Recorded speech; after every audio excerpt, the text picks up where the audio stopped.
요즘 세상에 며느리한테 설거지 하라고 하는 시어머니가 어디 있어? 같이 하자고 하신 거지. 우리 엄마는 자기 설거지 안 시키잖아.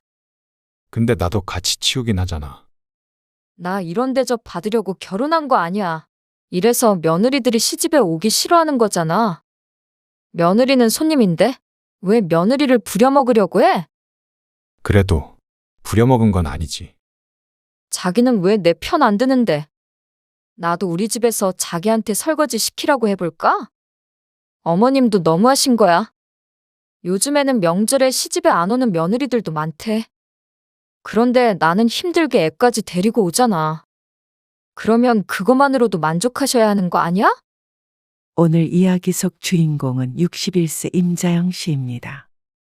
그리고 그녀의 아들 며느리에 관한 이야기이죠. 임 씨의 스스로 나이가 들어 꼰대가 된 것인가 깊은 고민에 빠졌습니다. 그 전까지는 몰랐지만 며느리를 보니 참 요즘 세대를 따라가기 힘들다고 느꼈습니다. 시집에 와서 어쩜 그렇게 편하게 있을 수 있는지 신기했습니다. 임 씨도 남의 집 귀한 딸 고생시키고 싶은 생각은 전혀 없었습니다. 하지만 명절에 다 같이 모여 먹고 놀았으면 다 같이 치우는 게 상식이 아닌가 싶었습니다. 자신의 남편과 시아버지까지 분주히 움직이는데 어떤 생각을 가지고 있으면 혼자서 소파에 앉아 있을 수 있는지 신경줄이 참 굵다 생각하곤 했죠. 하지만 그것도 한두 해지.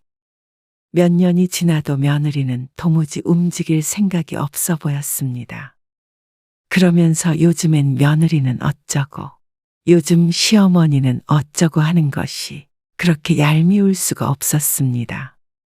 곱게 볼래야 볼 수가 없었습니다.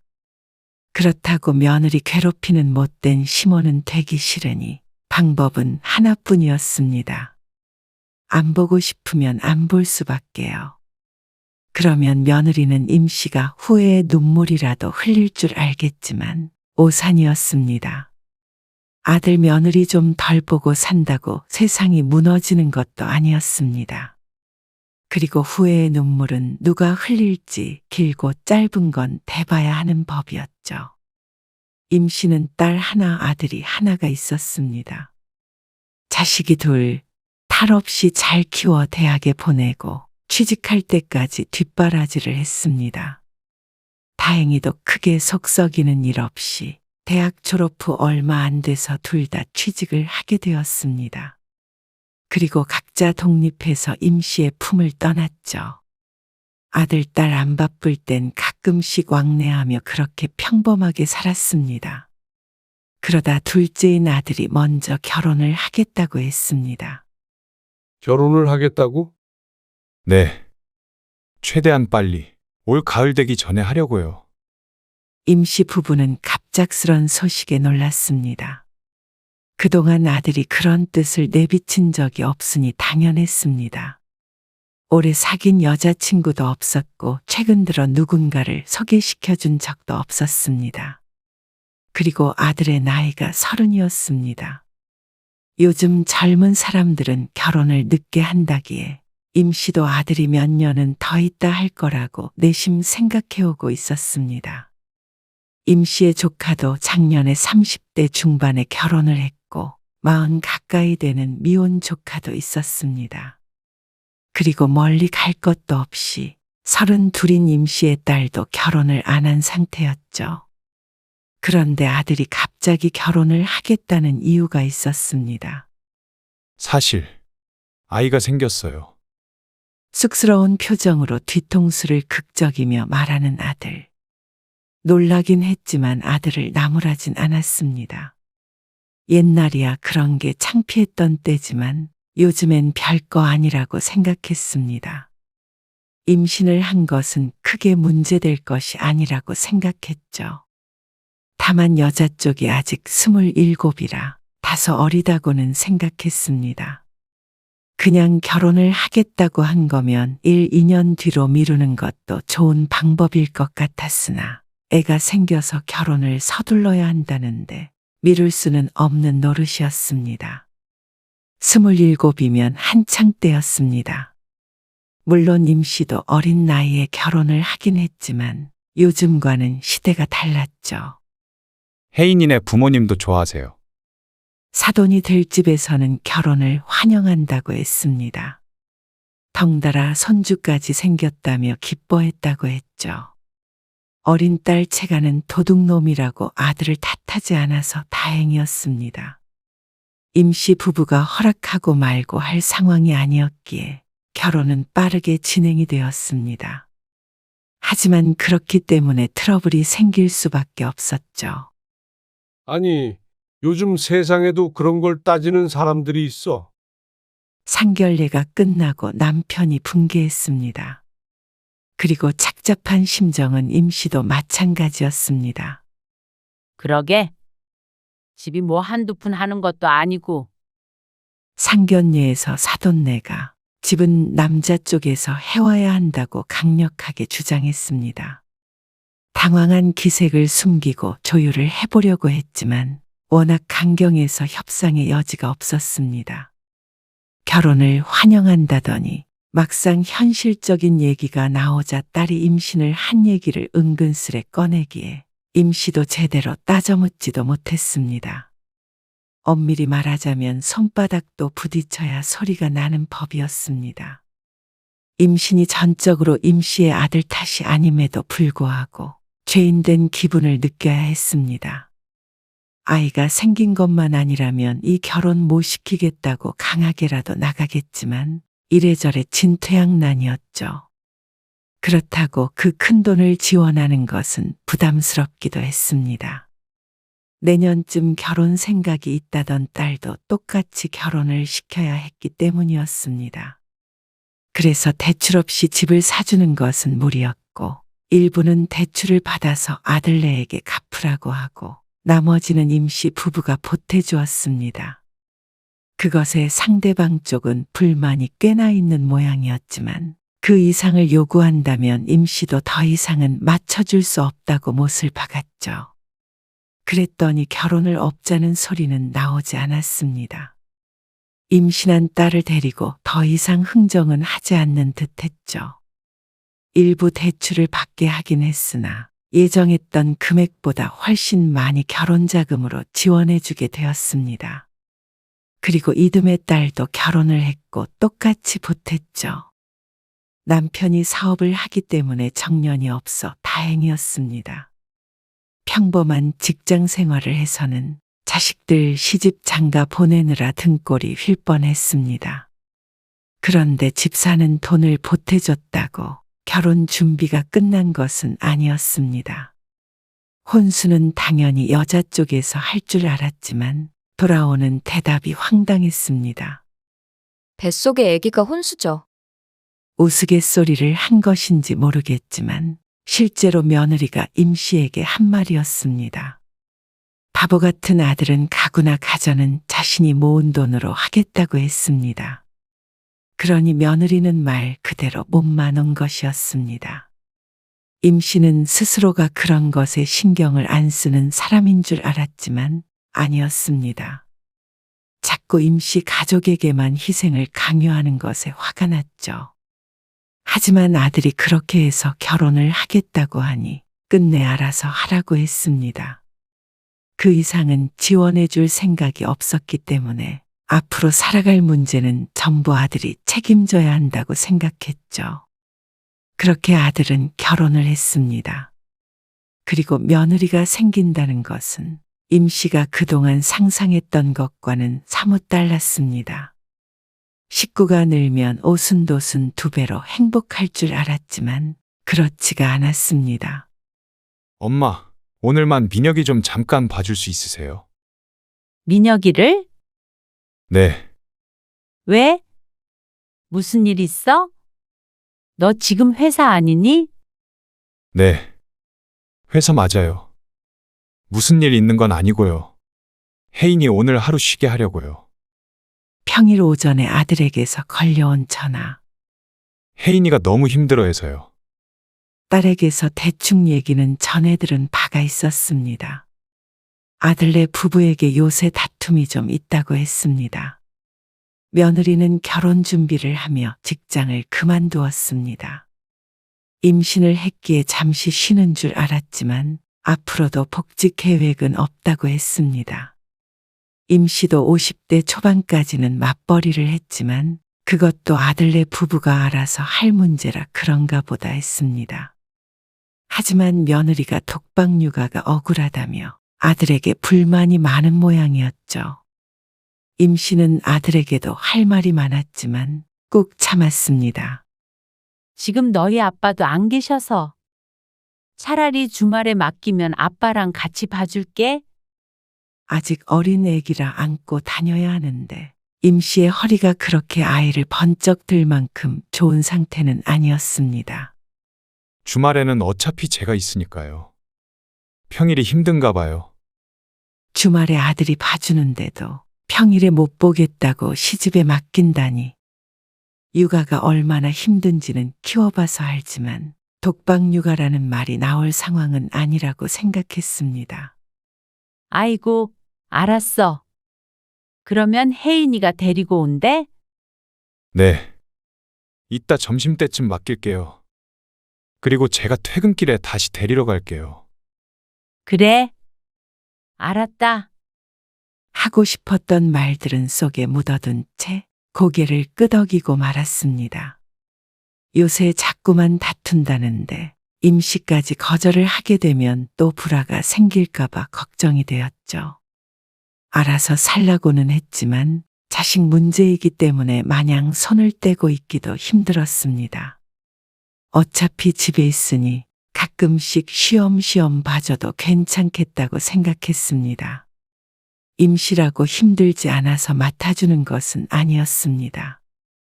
하지만 그런 노고는 전혀 알지 못하고 며느리는 그 뒤로 당연하다는 듯이 낮에 아이를 데리고 와서 맡기기 시작했습니다.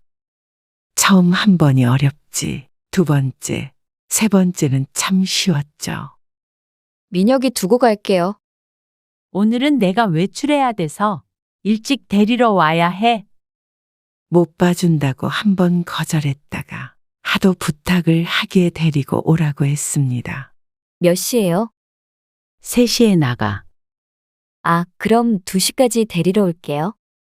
그래. 점심 안 먹고 가니? 안내. 집에서 먹을게요. 아이는 수시로 맡기면서 며느리는 곁을 주지 않았습니다. 결혼한 지 1년이 넘었는데도 임씨와 며느리는 서먹서먹했습니다. 어느 장단에 맞춰야 할지 헷갈릴 지경이었습니다. 애를 맡기러 오기 때문에 보통 고부지간보다는 훨씬 자주 보기는 하는데 사이는 한 달에 한 번 만나는 사이보다도 못한 듯 했습니다. 며느리가 임씨에게 거리를 두는 게 느껴졌습니다. 결국 며느리가 아이를 데리러 늦게 오는 바람에 임씨는 약속에 늦고 말았습니다. 하지만 서두르는 기색도 미안한 기색도 별로 없어 보였습니다. 우리 며느리도 그래. 정말? 우리 며느리는 카톡에 답장도 3일 뒤에 한다. 뭔 일 있으면 무조건 우리 아들만 보내고 그래 놓고는 맨날 애 봐달라고 징징징. 조금만 서운한 소리 하면 전화도 안 받아. 친구의 말을 듣고 임씨는 놀랐습니다. 임씨가 젊었을 적에는 시어머니가 늘 어려웠지만 어려웠기에 그만큼 깍듯이 했습니다. 그런데 요즘 며느리들은 다른 긴 한 모양이었습니다. 임씨도 3일 뒤는 아니었지만 오전에 메시지를 보내면 오후 늦게 받을 때도 있었는데 다른 며느리도 그런 것 같았죠. 그런데 요즘 며느리가 참 다르다고 느끼게 되는 것은 명절이었습니다. 어떻게 시집에 와서 손 하나 까딱하지 않을 수 있는지 신기할 정도였습니다. 며느리 일 시키기 싫어 미리 음식을 준비해 두거나 혼자서 준비를 하곤 했지만 치우는 것은 같이 해야 한다고 생각했습니다. 이거 싱크대에 넣어라. 네, 두세요. 제가 들게요. 식사를 마치고서 임씨와 남편 그리고 아들이 분주하게 움직였습니다. 네 식구가 모인 가운데 움직이지 않고 있는 사람은 며느리가 유일했습니다. 애를 보기 위함은 아니었습니다. 손주는 안방에서 자고 있었고 며느리는 혼자 소파에 앉아서 TV도 봤다가 휴대폰도 봤다가 굉장히 편해 보였습니다. 보통은 이런 상황에서 설거지를 하겠다고 나서지 않나 싶었습니다. 며느리라서 그런 게 아니라 음식을 얻어먹었으면 치우는 것 정도는 도와야 한다는 게 임씨가 가진 상식이었으니 말이죠. 그래서 임씨의 남편과 아들, 딸들은 설거지를 잘했고 그걸 이상하다고 생각하지 않았습니다. 오로지 며느리만이 공주님처럼 앉아 있었습니다. 맨 처음 명절에 왔을 때는 낯설 테니 시키지 않았는데 지금까지도 함께 치우려는 신용도 하지 않았습니다. 이런 생각을 하는 임씨가 스스로 꼰대인지 돌아보기도 했습니다. 나도 모르는 사이에 옛날 사고방식을 며느리에게 대입을 하나 싶었죠. 그래서 아들네가 가고 2시간 뒤 온 딸에게 물었습니다. 너희 시집에서 명절에 설거지 하니? 요즘에 며느리들은 설거지 잘 안 하나? 설거지? 당연히 내가 하지.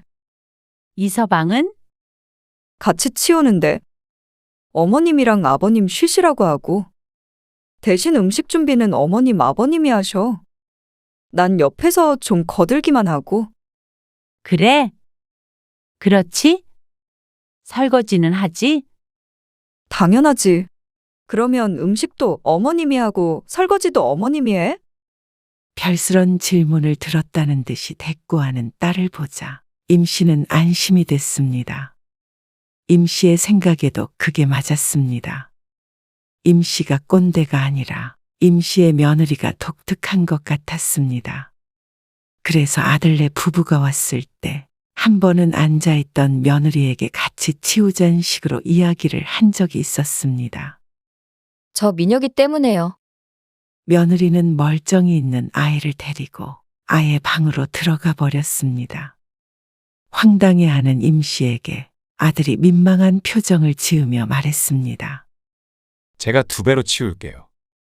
2배고 3배고 중요한 것이 아니었습니다.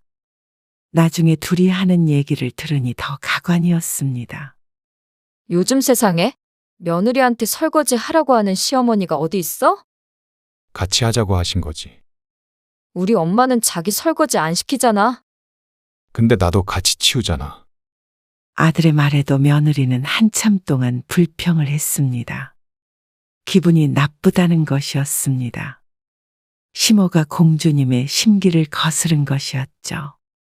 나 이런 대접 받으려고 결혼한 거 아니야. 이래서 며느리들이 시집에 오기 싫어하는 거잖아. 왜 며느리를 부려먹으려고 해? 부려먹은 건 아니지. 자기는 왜 내 편 안 드는데? 나도 우리 집에서 자기한테 설거지 시키라고 해볼까? 어머님도 너무하신 거야. 요즘에는 명절에 시집에 안 오는 며느리들도 많대. 그런데 나는 힘들게 애까지 데리고 오잖아. 그러면 그것만으로도 만족하셔야 하는 거 아니야?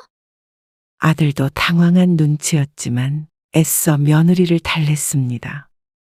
괜히 끼어들지 않고 뒤돌아섰는데 황당한 건 이쪽이었습니다.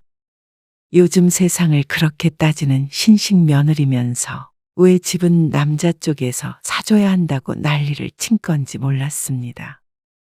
말과 행동이 다르고 그때그때 자기 편한 대로 하는 게 요즘 사람들의 특징인가 싶었습니다. 올 때마다 밥을 그렇게 차려주는데 어떻게 설거지 한 번을 하겠다고 나서지 않는지 몰랐습니다. 나이가 어려서 그런가 싶었지만 이제 곧 30인 애엄마였습니다.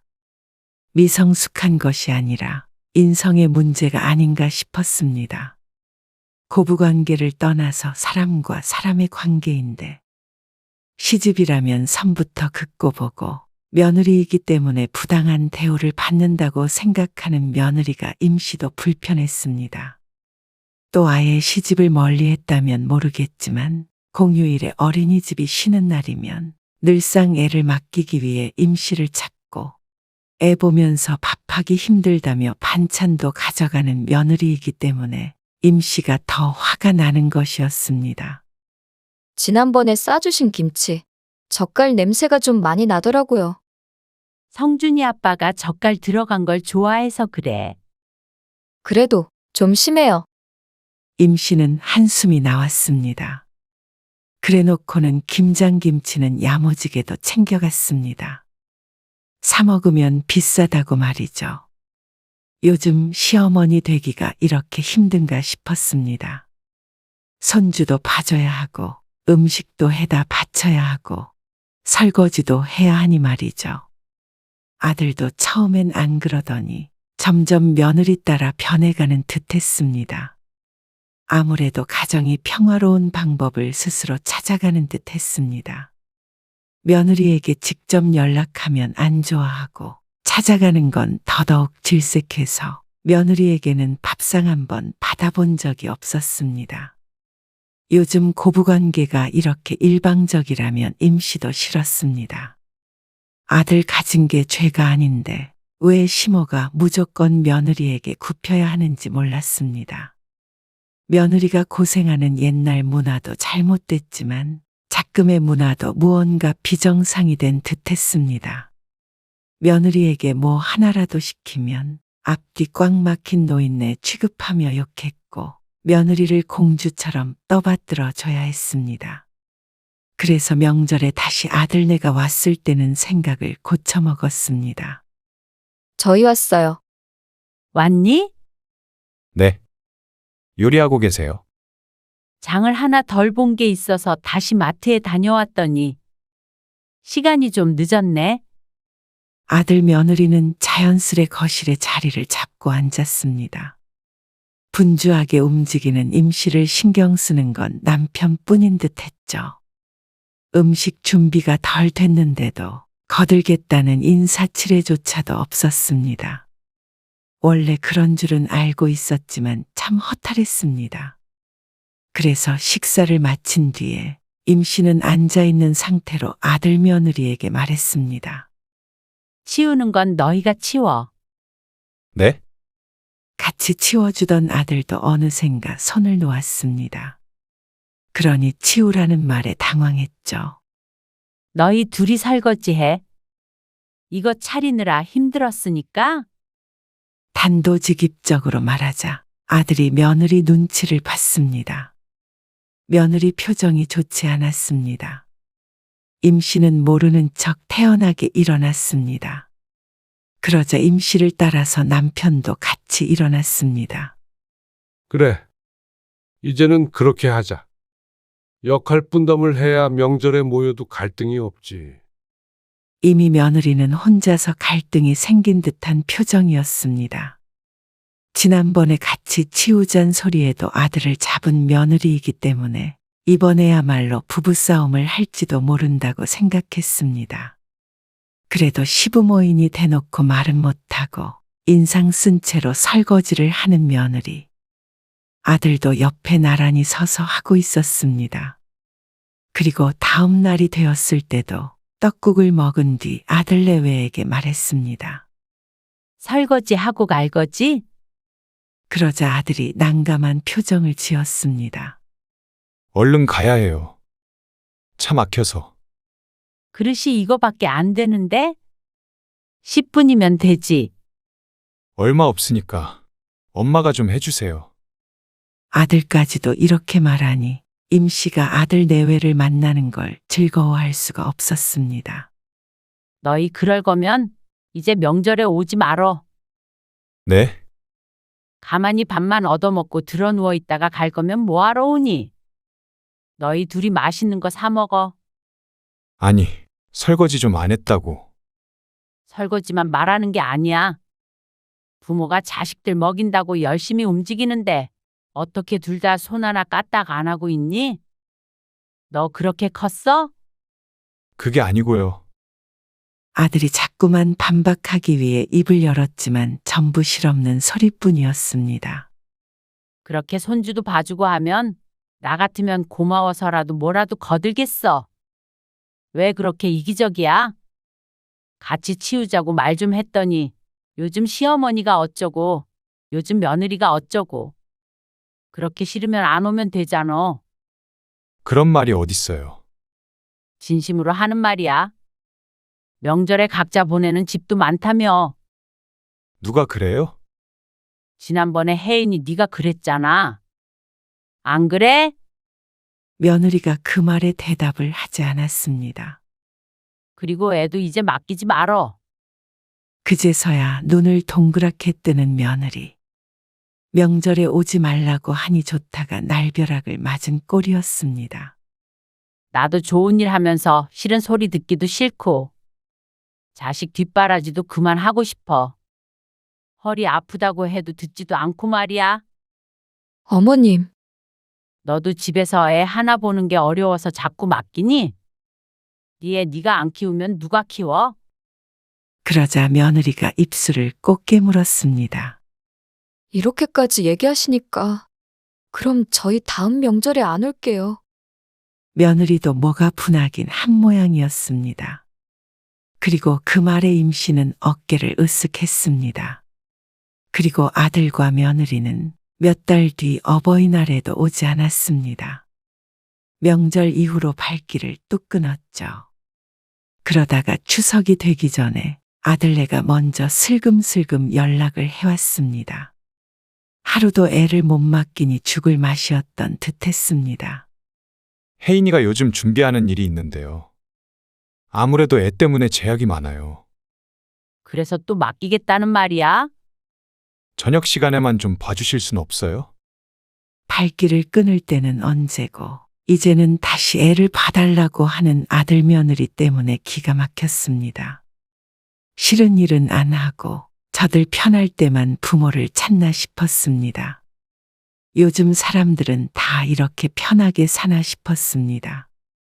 임씨가 거절을 하자 이번에는 며느리에게서 연락이 왔습니다. 어머님, 너무 서운해요. 뭐가 서운해? 갑자기 명절에도 오지 말라 그러시고, 애도 맡기지 말라 그러시고요. 저도 섭섭해서 안 간 건데, 애 아빠가 먼저 연락드렸는데도 아직까지 그러시면 서운하죠. 다른 것도 아니고 일 때문에 그런 건데, 앞으로도 이렇게 지내실 생각이세요? 그럴 리는 없겠지만 혹시라도 우리가 보고 싶거든 밖에서 잠깐 보고 말자.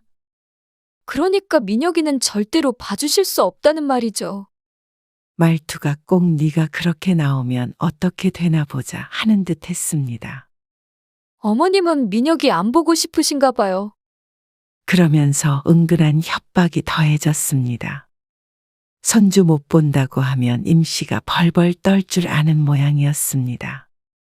내 손주고 이뻐서 봐준 것은 맞지만 손주를 못 본다고 죽는 사람은 세상에 없었습니다. 내 자식하고 연을 끊는다고 생각하면 속이 무척 쓰리겠지만 손주 못 본다는 말에 눈물바람을 할 필요는 없었죠. 손주 보여주는 것을 꼭 대단한 걸 베푸는 것 마냥 행동하는 며느리를 보니 더더욱 손주를 안 보고도 잘 살 수 있을 것 같았습니다. 그래? 용건 끝났으면 끊을게. 며느리가 어버버하는 사이에 임씨는 전화를 끊었습니다. 끝까지 괘씸한 며느리였습니다. 그렇지만 아쉬운 쪽에서 먼저 연락이 올 수밖에 없었습니다. 앞으로 가면 설거지는 제가 할게요. 아들은 설거지 때문에 일이 이렇게 됐다고 생각하는 모양이었지만 그게 전부가 아니었습니다. 그 태도를 고쳐먹지 않으면 부모 자식 간의 관계는 개선의 여지가 없었습니다. 임씨도 신세대 며느리는 맞추기가 너무 어려워 안 보고 사는 게 차라리 편했습니다. 그러자 아들이 이렇게까지 연락을 하는 이유를 꺼내놓았습니다. 애를 봐달라는 건 핑계였는지도 몰랐습니다. 민혁이 못 봐주시는 건 이해해요. 허리 아프시다고 하니까. 그런데 혜인이가 네일샵을 차릴 건데요. 그거라도 좀 도와주세요. 가지가지 한다. 이 소리가 임씨도 모르게 튀어나왔습니다. 정말로 가지가지했습니다. 어쩜 이렇게 부모에게서 뜯어먹을 생각만 하는지 몰랐습니다. 이게 내 아들이었다고 생각하니 어이가 없었습니다. 임 씨가 아들에 대해서 그동안 하나도 모르고 살았던 것인지 아니면 아들도 나이 들며 변한 것인지 몰랐습니다. 나중에 민혁이 장가 갈 때도 우리한테 집 사달라고 하겠다. 정말 그러고도 남을 것 같았습니다. 너희 사업은 너희가 알아서 해. 요새 왜 이렇게 매정하게 그러세요? 몰라서 묻니?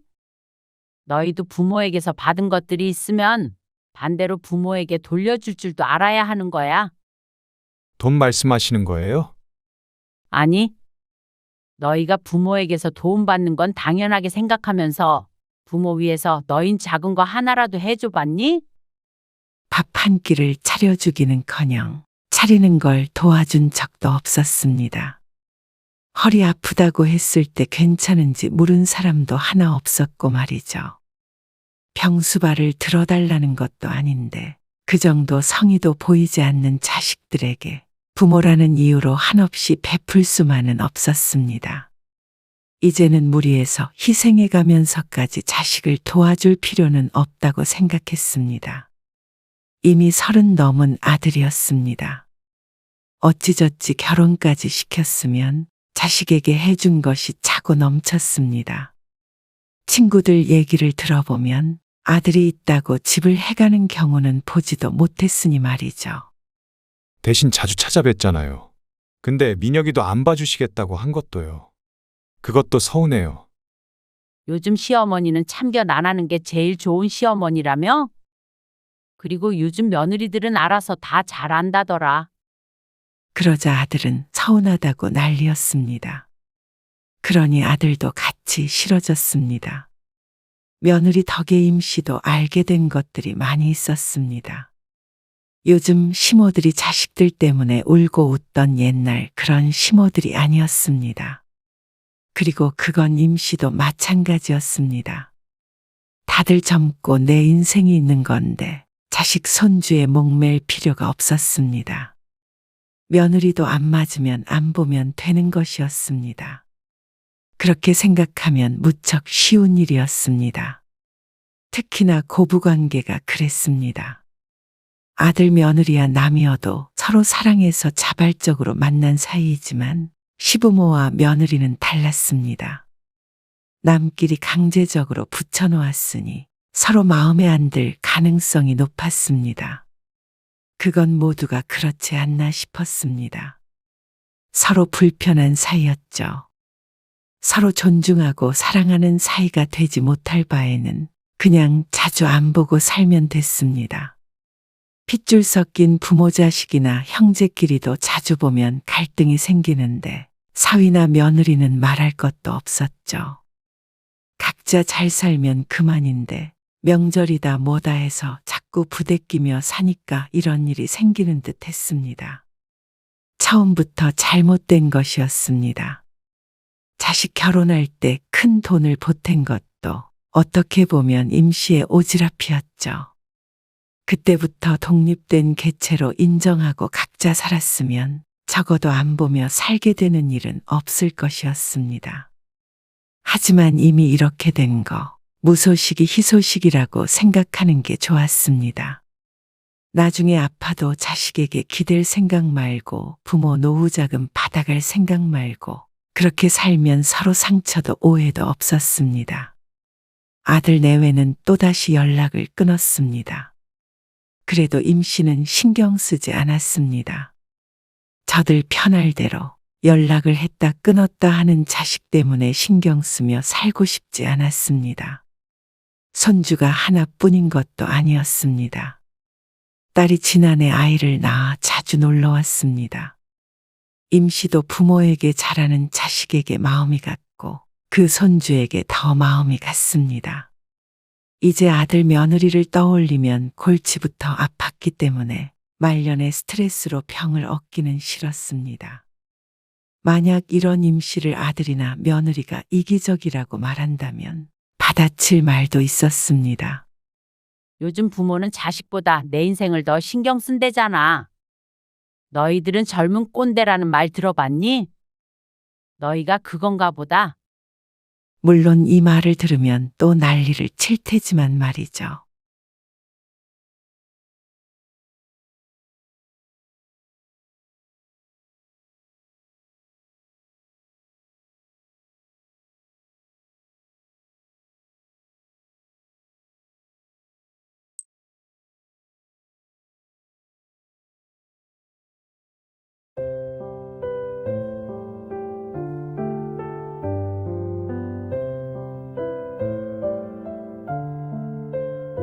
아니, 아가씨.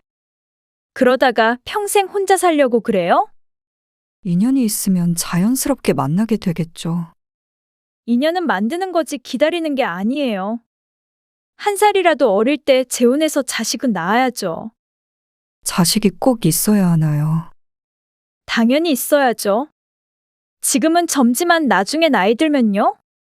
아프기라도 하면 그때는 누가 돌봐줘요? 아플 때 돌봐줄 사람이 필요해서 자식이 필요해요. 그것도 그렇고, 애가 없으면 좀 이상하잖아요. 그리고 외로울 것 같고요. 늙어서 아무도 안 찾아온다고 생각해 보세요. 난 끔찍할 것 같은데? 남들 사는 대로 사세요, 그냥. 그게 평범한 거고, 평범한 게 행복한 거예요. 오늘 이야기 속 주인공은 56세 장동주 씨입니다. 장 씨가 나이 들며 가장 많이 들은 말이 이것이었습니다. 노후에 어쩌려고 그러냐. 외롭겠다.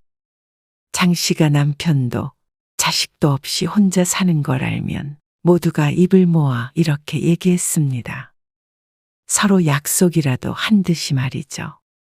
장 씨가 자식 있는 삶을 살아보지 않았듯 그들도 자식 없는 삶을 살아보지 않았을 텐데 어떻게 그렇게 단정하듯 장 씨의 인생을 장담하는지 몰랐습니다. 자식이 없고 싶어서 없는 것도 아니었고 가끔은 외롭지만 괴롭지는 않았습니다. 장 씨의 팔자를 운운하며 혀를 차던 친인척이나 지인들이 오히려 말려낸 장 씨를 부러워했습니다. 참 아이러니했습니다. 자식 없어 걱정하던 사람들이 무자식이 상팔자를 외쳐대니 말이죠. 그리고 그들의 바람대로 장 씨는 나이 들어 아팠습니다. 그러자 다들 돌봐줄 자식도 없는 장 씨가 얼마나 잘 사나 궁금한 싶은 눈치였죠. 어쩌면 비참하게 사는 모습을 구경하고 싶은 것 같기도 했습니다. 장 씨도 한때는 의지할 수 있는 남편과 자식들이 있는 그 사람들을 부러워했던 때도 있었습니다. 하지만 이제는 알고 있었습니다. 말년이 행복하고 비참하고는 자식들의 유무와는 상관이 없는 것을 말이죠. 장 씨는 20대 후반에 결혼을 했습니다. 2년간 열렬히 사랑했던 사람과 결혼에 골인은 했지만 결혼 생활은 불행했습니다. 병원 갔다 왔다면서 왜 말이 없어? 이번에 또 안 됐냐? 죄송해요. 그러자 들려오는 시어머니의 깊은 한숨 소리. 1분 정도의 침묵이 흘렀습니다. 소리쳐 나무라는 것보다 더 무서운 것이 바로 이 침묵이었습니다. 고개를 숙이고 있지만 견디기 힘들어 꼼지락대자 시어머니가 젊은 날에 장 씨에게 말했습니다. 아, 지난번에 보약 지은 거 다 먹은 건 맞아? 네, 다 먹었어요. 근데 왜 애가 안 들어서? 우리 집안에서 애 못 낳는 건 너밖에 없어. 그 말에 안 그래도 땅에 코를 박을 듯 숙이고 있던 고개가 끝을 모르고 더 내려갔습니다. 아무래도 그때 내가 결혼을, 아이고, 됐다. 하도 들은 말이라 그런가 이제는 눈물조차 나지 않았습니다. 말은 체형이 보겁게 생겼다며 장씨만 보면 혀를 차던 시어머니였는데 임신을 못하는 것을 그런 장씨의 탓이라고 여겼습니다. 그리고 그걸 표시하는 걸 서슴지 않았죠. 부적도 소용없어. 보약도 소용없어. 이제 물 떠다 놓고 빌기라도 해야겠다. 우리 장손 좀 내려달라고. 맏아들이었던 남편 탓의 장씨는 죄인이 되어야 했습니다. 정작 누구의 문제로 임신을 하지 못하는 건지는 알지도 못했는데 말이죠. 너는 입이 없냐? 왜 대답이 없어? 시애미가 웃음냐? 죄송해요. 죄송하면 빨리 애를 가져야 할 거 아니야.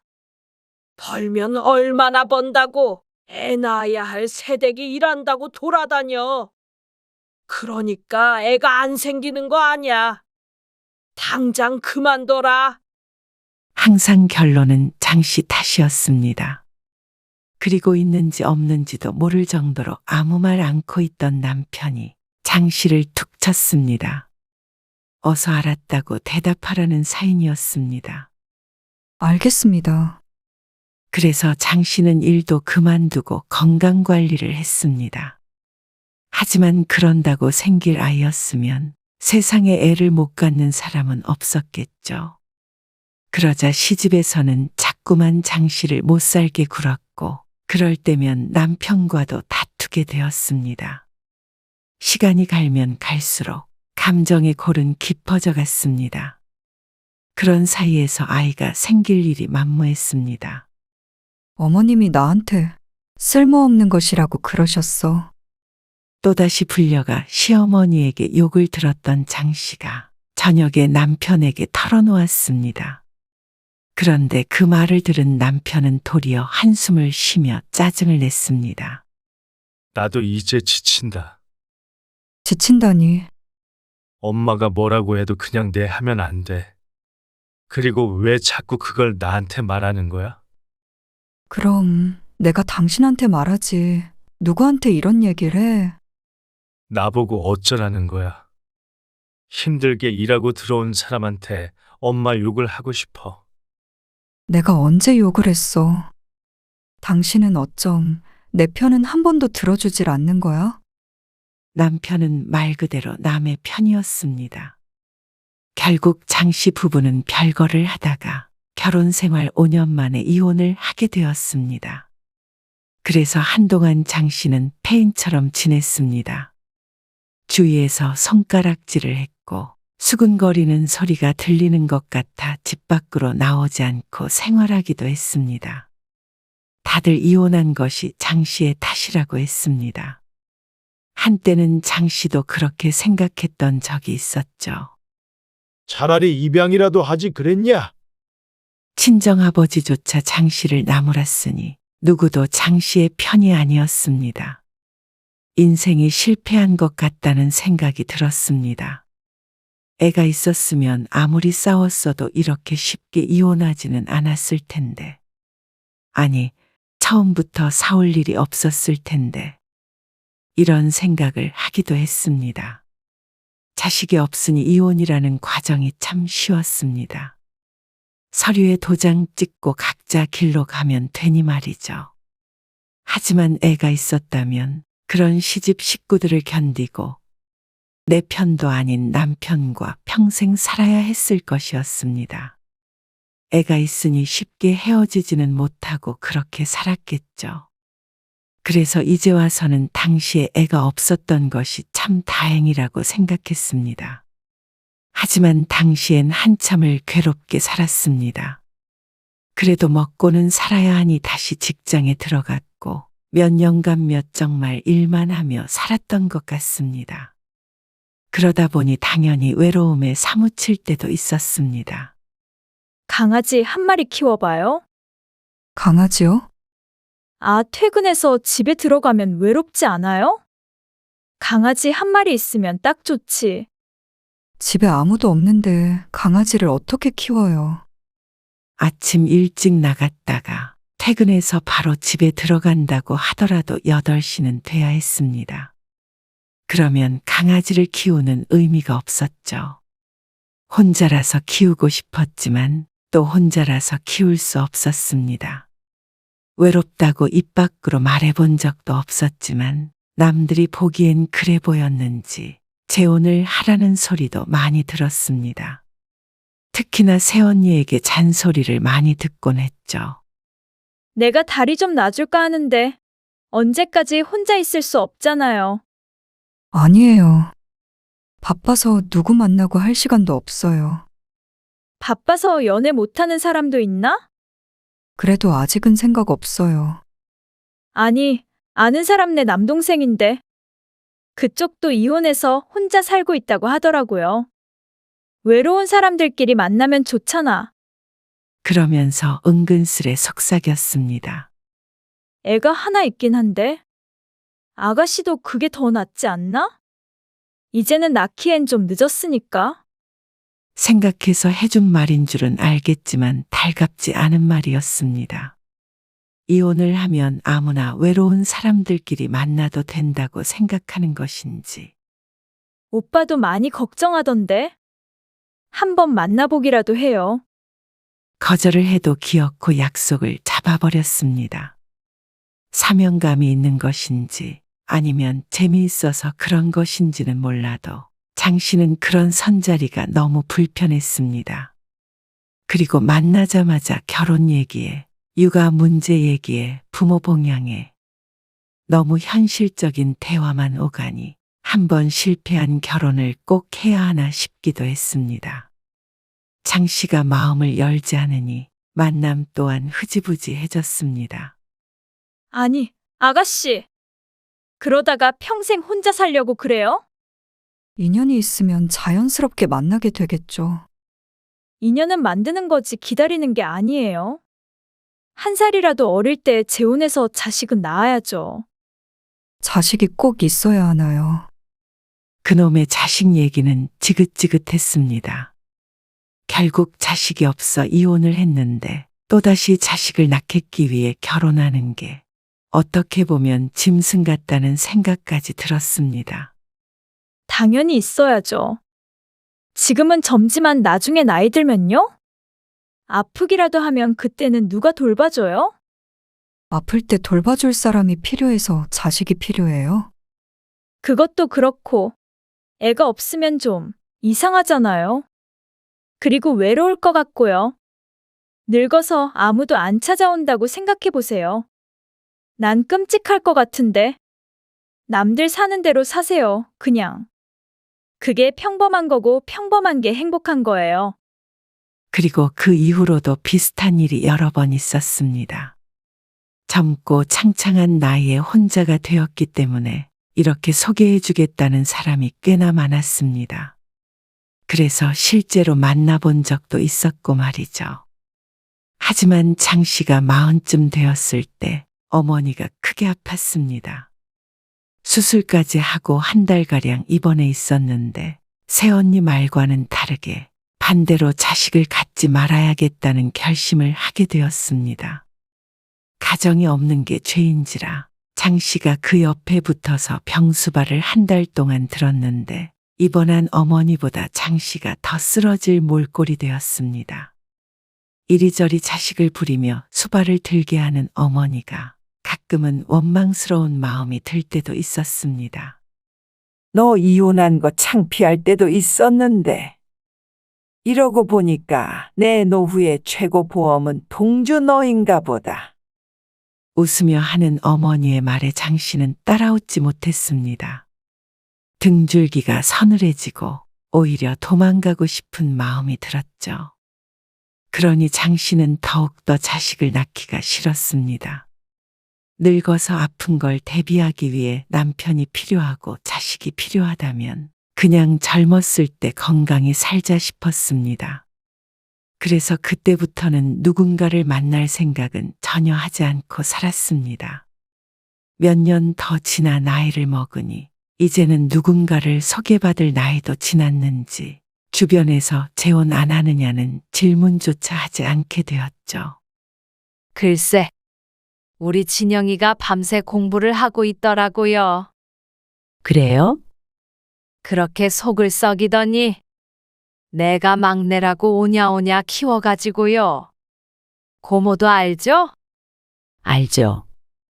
애 아빠 때문에 속상했는데 내가 우리 새끼들 때문에 살아요. 애구구, 괜한 소리를 했나? 아니에요. 진영이 공부 열심히 하면 좋죠.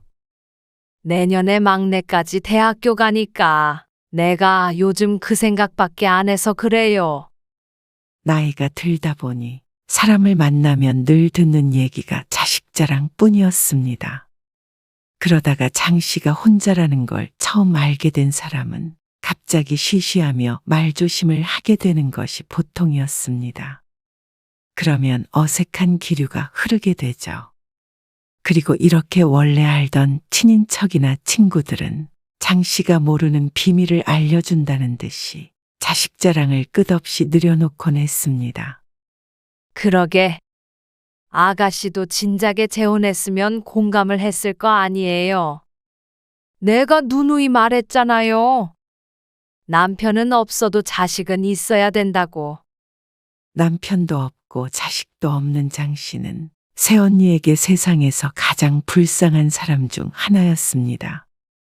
지난번에 만났을 때는 아들 때문에 살 수가 없다고 통곡을 하더니 이제는 자식 때문에 산다며 웃었습니다. 늘 똑같은 레파토리였습니다. 자식 때문에 울고 자식 때문에 웃고 그리고 결국 결론은 그런 자식이 없는 장 씨는 딱 한 사람. 자식들 커가는 거 보는 게 그게 복이에요.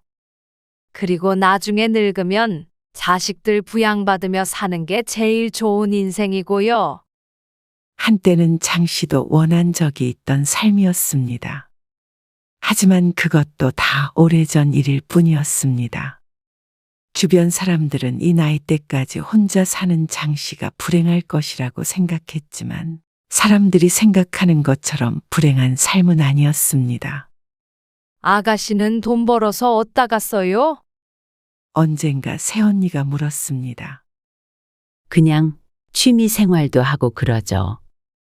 취미가 뭔데요?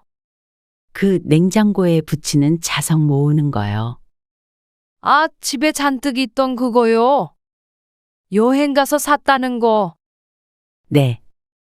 여행 갈 때 하나씩 사오는 거죠. 참, 팔자 좋네요. 나는 여행을 언제 가본지 모르겠네. 언제는 팔자가 사나워 안타깝다고 그러더니 이제는 팔자가 좋다고 혀를 찼습니다. 돈 좀 많이 모아놨죠? 은근슬에 몸을 붙여오며 묻자 장 씨는 반대로 뒤로 물러나며 대답했습니다. 그냥 돈 쓸 데가 많이 없긴 하니까요. 여행을 좋아하지만 그것도 다 휴가 때나 가는 것이었습니다. 그리고 평소엔 일을 하다 보면 크게 돈 나갈 일이 많지 않았습니다. 가끔 쇼핑을 가도 장 씨 혼자 입을 것만 사면 되기에 지출이 크지 않았죠. 반면에 새언니는 돈 나갈 때가 천지라며 푸념을 했습니다. 공부를 열심히 했다던 막내 조카는 재수를 하다가 결국 작년에 지방 사립대에 입학했습니다. 학교도 좋지 않은데 학비가 많이 든다며 볼 때마다 한숨을 쉬었습니다. 위로 아들, 딸이 둘이 더 있었으니 자식 대학 학비로만 수천이었습니다. 거기에 자취하는 주거비, 생활비까지 대느라 허리가 휜다고 했습니다. 학비만 이렇게 드는데. 아이고, 나중에 애들 결혼한다고 하면 어쩌나. 벌써부터 걱정이네. 결혼할 때도 보태야 하죠. 그래도 어느 정도는 보태야겠죠. 딸내미는 그렇다 쳐도 아들들은 전세금이라도 좀 대줘야 기 펴고 살지. 그러게요. 걱정이겠어요. 그래도 뭐, 돈 많은 고모가 좀 도와주려나? 장 씨의 옆구리를 쿡 찌르며 웃는 새언니를 황당한 표정으로 바라보았습니다. 장 씨는 조카들을 만날 때마다 용돈을 두둑하게 줬는데 지금 말하는 건 그게 아니었습니다. 어차피 고모는 돈 들어갈 자식도 없잖아요. 그러니까 조카들을 자식이라고 생각하고 투자해주면 좋죠. 투자요? 아니, 그렇잖아요. 고모 아프면 나중에 누가 챙기겠어요. 결국에는 핏줄이라고. 우리 애들한테 의지하고 싶을 거 아니에요. 그러니까 같이 투자하자 이 소리죠. 저는 나중에 애들한테 의지 안 해요. 아이고, 모르는 거죠. 그 나이 돼봐야 알지. 그러면서 막내 조카의 학비를 대주길 은근슬에 요구하던 새언니의 말이 말도 안 된다는 건 당연한 일이었습니다. 그런데 조카들은 핏줄이기라도 했지 전혀 상관없는 타인도 종종 이런 취지의 말을 하는 사람들이 있었습니다. 어차피 돈 쓸 데가 없다며 그 돈 다 짊어지고 갈 거 아니면 나누자고 했습니다. 비상식적인 말이었지만 살면서 알게 된 것 중에 하나였습니다. 세상엔 비상식적인 사람들이 무척 많다는 것을 말이죠. 그러다 장 씨는 암에 걸렸습니다. 위암 초기였는데 그때는 꼭 세상이 끝난 것만 같았습니다. 수술도 잘 됐고 초기라 잘못되진 않았지만 많은 동정을 받았던 것 같았습니다. 나이 들어 남편도 자식도 없이 투병하는 장 씨가 얼마나 딱해 보였을지 짐작이 갔습니다. 하지만 장 씨는 치료가 힘들었지 자식이 없어 힘든 적은 없었습니다. 겉봐요. 내가 뭘 했어요? 나중에 아프면 어쩌냐고 그랬죠? 꼭 한마디라도 하고 싶은 모양이었습니다. 어쩌면 평온한 삶을 산 장 씨가 눈꼴 시려웠는지도 몰랐습니다. 당시에 그녀는 자식들 때문에 무척 힘든 시간을 보냈기 때문이었습니다. 옆에서 돌봐줄 사람은 있어? 그러게. 혼자 사는데 아프면 서럽잖아. 건강 관리 잘해. 늙으면 건강이 최고야. 맞는 말이야. 아이고, 내가 아무리 자식 다 소용없다고 해도 나이 들면 하나는 있어야 하나 봐. 이럴 때 얼마나 위안되겠어. 주변 사람들은 장 씨를 걱정했지만 그 끝은 결국 자신들이 자식이 있어서 다행이라는 말로 결론이 났습니다. 자식이 없다고 하면 나중에 아프면 어쩌냐 하는 말을 정말 많이 듣고 살았는데 막상 아프니 별거 없었습니다. 오히려 그동안 돈을 모아두니 자식보다 든든하다고 생각했습니다. 물론 자식이 없으니 할 수 있는 말이지만 말이죠. 하지만 장 씨는 오히려 이런 때 자식이 있었다면 조금 슬프지 않을까 하는 생각을 했습니다. 혹시라도 잘못되면 자식이 괴로울 것이고 부모 병수발을 들어야 한다면 그것도 괴로울 것이니 말이죠.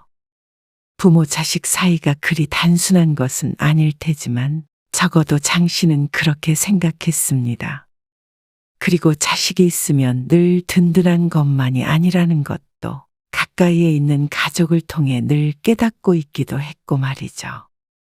내가 진짜 어디 도망이라도 가고 싶은 심정이에요. 정우 그놈이, 아이고. 정우가 왜요? 새언니는 큰아들 얘기를 꺼내며 답답한 가슴을 퍽퍽 쳤습니다. 이놈 새끼가 하라는 취직은 안 하고 코인인지 뭔지 해가지고 7천만 원을.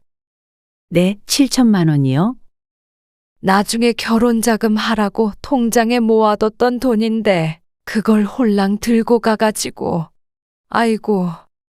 통곡을 하더니 눈을 부릅뜨고 장 씨에게 말했습니다. 변변치 않은 대학을 나오니까 머리에 똥만 차가지고 벌나는 돈은 안 벌고 집에 있는 돈 퍼다 뿌려버리는 놈이에요. 그놈이.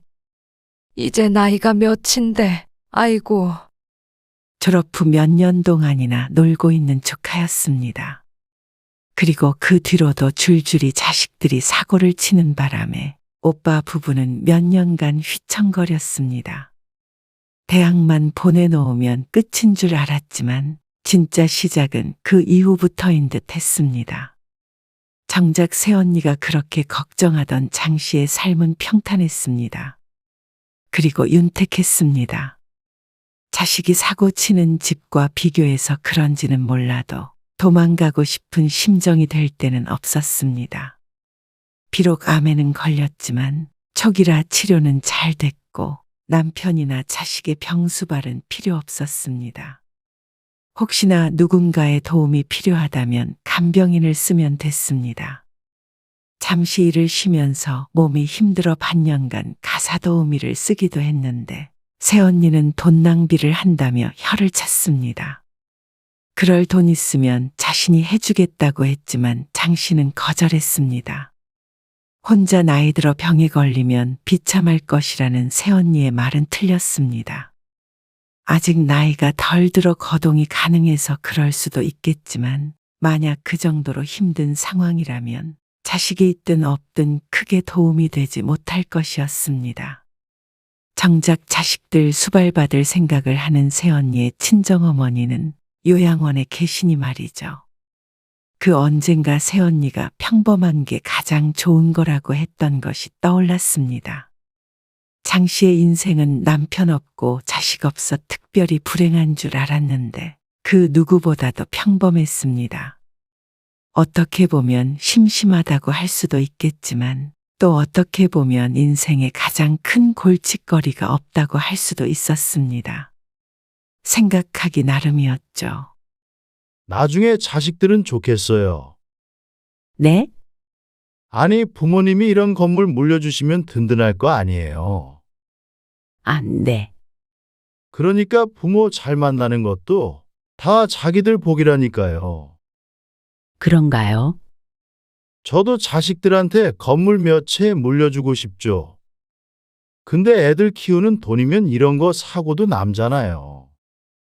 제가 애가 둘인데 어쩔 땐 하나만 낳을 걸 하고 후회한다니까요. 돈 잡아먹는 귀신들이에요. 안 그래요? 수다스러운 중개인에게 장 씨는 어색한 미소만 보냈습니다.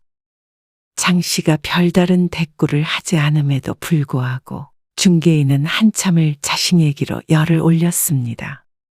그렇지만 종국엔 자식 자랑이나 흉을 보지 않는 장 씨를 이상한 눈초리로 바라보았죠. 어쨌거나 부럽네요. 1년 전에 장 씨는 원룸 건물 한 채를 샀습니다. 대출을 끼긴 했지만 대출 이자를 제외하고도 다달이 꽤 높은 금액의 세가 들어왔습니다. 위치가 좋아 대학생들이 많이 찾는 곳이라 참 잘 샀다며 중개인은 엄지손가락을 척하고 들어올렸습니다. 자신이 중개를 잘했다는 말이었죠. 말이 하도 많아 머리가 아플 지경이었지만 그래도 칭찬에 기분이 나쁘지 않았습니다. 비어있던 방 하나를 오늘 계약했는데 이로써 건물의 방은 모두 찼습니다. 장 씨의 생활비도 두둑해질 예정이었죠. 장 씨는 50이 넘어 어느 정도 노후 대비가 됐다고 생각했습니다. 아직까지 회사에 다니고 있으니 퇴직하면 퇴직금도 꽤 될 것이었습니다. 거기에 모아둔 현금도 어느 정도 있었고 대출 없는 내 집이 있고 차도 있었습니다. 또 아직 일도 하고 있고 부동산 수익에 연금까지 합치면 큰 탈이 없는 한은 이렇게 살다 가겠지 생각했습니다. 고모, 어쩜 이런 걸 비밀로 할 수가 있어요? 건물을 산 지 1년이 조금 지났을 때 새언니가 장 씨에게 따져 물었습니다. 누구에게도 알릴 생각이 없었지만 연로한 부모님이 장 씨 걱정을 하도 하시길래 슬쩍 알렸더니 비밀은 없었죠. 새언니가 득달같이 쫓아와 화를 냈습니다. 굳이 말할 필요가 있나 했어요. 무슨 말을 그렇게 섭섭하게 해요? 우리끼리 그 정도는 공유할 수 있는 거 아니에요? 건물 샀다고 그러면 누가 돈이라도 꼴까봐 그래요. 그래서 알리지 않은 것은 아니었지만 새언니는 기분이 나쁜 모양이었습니다. 미안해요. 일부러 숨긴 건 아니에요. 사실 내심은 어느 정도 그런 뜻이 있기도 했습니다. 괜히 평화로운 일상이 깨질 것만 같은 예감이 들었기 때문이었습니다. 그리고 그런 예감은 적중했죠. 어디에요? 주말 점심때쯤 새언니에게서 전화가 왔습니다. 집 근처 카페예요. 약속 있었나 보네. 누구 만나요? 아니요. 그냥 날씨가 좋아서 나왔어요. 책도 보고 하려고. 아이고, 혼자 아주 드라마를 찍고 계시네. 지금 그리로 갈게요. 왜요? 왜긴요? 할 말도 있고 나도 커피 한 잔 얻어먹으려고 그러지. 그러세요, 그럼. 모처럼 조용히 시간을 보내고 싶었는데 오늘은 그런 듯 했습니다. 20분쯤 기다리자 그녀가 도착했습니다. 진짜 부러운 팔자네요. 요즘 늘 듣는 얘기에 그냥 웃고 말았습니다. 전 같았으면 칭찬인지 비꼬는 것인지 구분하느라 애를 썼을 텐데 이제는 의미도 없었습니다. 부러워서 하는 말이 대부분임을 알았으니 말이죠. 나도 한가하게 앉아서 커피나 홀짝거리고 책도 읽고 싶다. 한숨을 쉬며 하는 말에 장 씨는 대꾸할 말을 찾지 못했습니다. 가만 보면 그때 재혼 안 하길 잘한 것 같기도 하고. 그래요? 꼭 재혼하라고 하셨잖아요. 그땐 당연히 그랬죠. 젊으니까. 근데 내 주변에서 제일 속 편히 사는 사람이 아가씨 같아요. 그러더니 땅이 꺼져라 숨을 내쉬었습니다. 무슨 일 있으세요? 여기까지 굳이 찾아온 이유가 있을 것이었습니다. 그리고 그녀의 얼굴엔 아니나 다를까 수심이 가득했죠. 그게 내가 어려운 얘기를 좀 하려고 하는데 무슨 말이요? 애 아빠가 하지 말라고는 했는데 내가 달리 부탁할 사람이 있나? 다들 먹고 살기 바쁜데 말이에요. 서론이 긴 것을 보니 돈 얘기가 분명했습니다. 장 씨는 대꾸 없이 듣고만 있었습니다. 이번에 정우 결혼하잖아요. 그 얘긴 보름 전에 전해 들었습니다. 내년 봄에 결혼을 한다고 해서 축하한단 말을 전했었습니다. 근데 알다시피 우리 애들이 돈 가지고 사고를 좀 많이 쳤어요. 그놈 새끼가 코인인지 뭔지 한다고 지 결혼 자금도 날리고. 암튼 그래서 방 한 칸이라도 얻어줘야 할 텐데 내가 요새 잠도 못 자요. 그래서. 장 씨가 아무런 대답을 하지 않자 답답하다는 듯이 새언니가 말했습니다.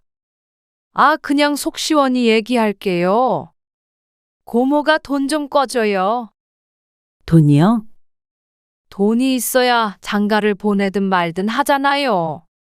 그놈 자식도 모아둔 돈도 변변치 않은데 그쪽에서는 은근히 지배기를 꺼내니까 내가 요새 밥맛도 없고 아주 죽겠어요. 그렇다고 애 기죽게 빈털터리로 보낼 수도 없고요.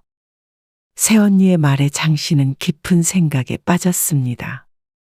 그간 알게 모르게 50만 원씩, 100만 원씩 꿔간 돈이 상당했습니다. 그리고 대부분은 돌려받지 못했습니다. 장 씨도 처음부터 못 받을 거라 생각하고 빌려줬던 돈이라 그걸 탓하진 않았습니다. 하지만 지금 말하는 금액은 액수가 달랐습니다. 고모는 평생 번 돈으로 건물도 사고 앞으로도 자기 한 몸만 챙기면 되잖아요. 근데 알다시피 오빠도 박봉이고 우리 둘이 벌었는데도 자식 셋 건사하기가 빠듯했어요. 이런저런 일도 많았잖아요. 내가 눈앞이 깜깜한 와중에 딱 고모 얼굴밖에 안 떠오르는 거예요. 고모도 우리 정우 많이 예뻐했잖아요. 옛날에 내가 고모네 아들 삼으라고 농담했던 것도 기억하죠? 그냥 아들 삼았다고 생각하고 조카 장가 좀 보내주면 안 될까요? 참으로 처량하게도 얘기했지만 잘 들어보면 빌려주는 것이 아니라 그냥 달라는 것 같기도 했습니다. 내가 형편 되는 대로 꼭 갚을게요. 형편이 될 만하면 둘째가 결혼할 것이고 또 막내도 아들이라고 그냥 보내진 못할 것이었습니다. 새언니의 말대로 평생 벌어서 건물도 사고 했지만 그 돈을 모두 조카들 시집 장가 보내는데 쓸 수는 없었습니다. 언니도 알잖아요. 내 한 몸 내가 스스로 챙겨야 해요. 그래서 그렇게 큰 돈을 빌려주는 건 힘들 것 같아요. 그러자 그녀의 안색이 대번 바뀌었습니다. 억울한 것 같기도 하고 화가 난 것 같기도 했습니다. 정말 서운한 소리 하네요. 왜 하나만 알고 둘은 몰라요? 자식이 없으니까 더더욱 조카들을 챙겨야 할 거 아니에요? 나중에 아프면 누가 챙기겠어요? 근데 내가 진짜 아파 보니까 조카도 자식도 부모도 다 소용없더라고요. 항상 아프면이라는 가정을 했었는데 실제로 암에 걸렸던 장본인이었습니다. 그러자 그녀도 할 말이 없었는지 입을 꼭 다물었습니다. 조카들은 병문안은커녕 전화 한 통도 없이 카카오톡 메시지 하나를 보내고 끝이었습니다. 그것도 엄마나 아빠가 시켰는지 형식적인 안부 메시지였죠. 그런데 나이가 든다고 고모를 살뜰히 챙길 것 같지 않았습니다. 그리고 장 씨도 바라지도 않았고 말이죠. 자식도 부모를 책임지지 못하는 마당에 어떻게 조카가 고모를 챙길까요? 나 같으면 여행 가고 쇼핑할 돈으로 조카들 좀 보태주겠어요.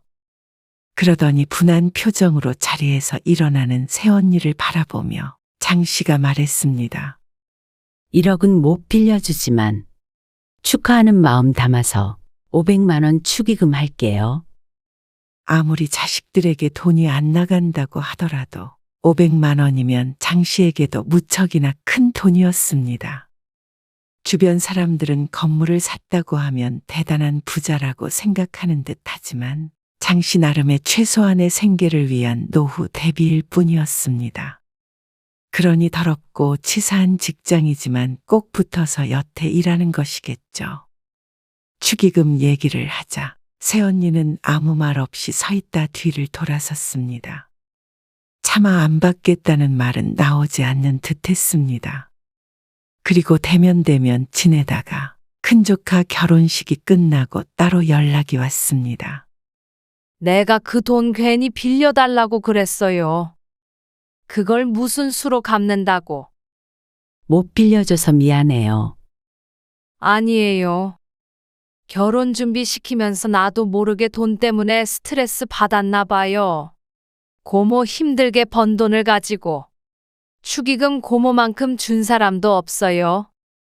장 씨는 아무 말 하지 않았습니다. 몰라요. 어쩔 땐 고모가 부럽기도 하고 살다 보니까 자식 없인 살아도 돈 없이는 못 살더라고요. 하지만 말은 그렇게 해도 실제로는 그렇지 않다는 걸 알고 있었습니다. 새언니가 늘 돈돈 하는 것도 결국 자식 때문이었습니다. 자식에게 주고 싶어서였죠. 고모가 부러웠나 봐요. 무자식이 상팔자라고 하잖아요. 어떻게 보면 자식 없는 게 제일 건강하게 오래 사는 길 같아요. 걱정 없이 스트레스 없이 고모 인생 즐기면서 사세요. 씁쓸해 보이는 그녀의 목소리에 장 씨도 쓰게 웃었습니다. 걱정 없지 않아요. 저도 노후가 불안할 때가 있고 사람들 때문에, 일 때문에 스트레스 받을 때도 많아요. 이런저런 걱정하다 잠 못 들 때도 있고요. 고모도 그래요.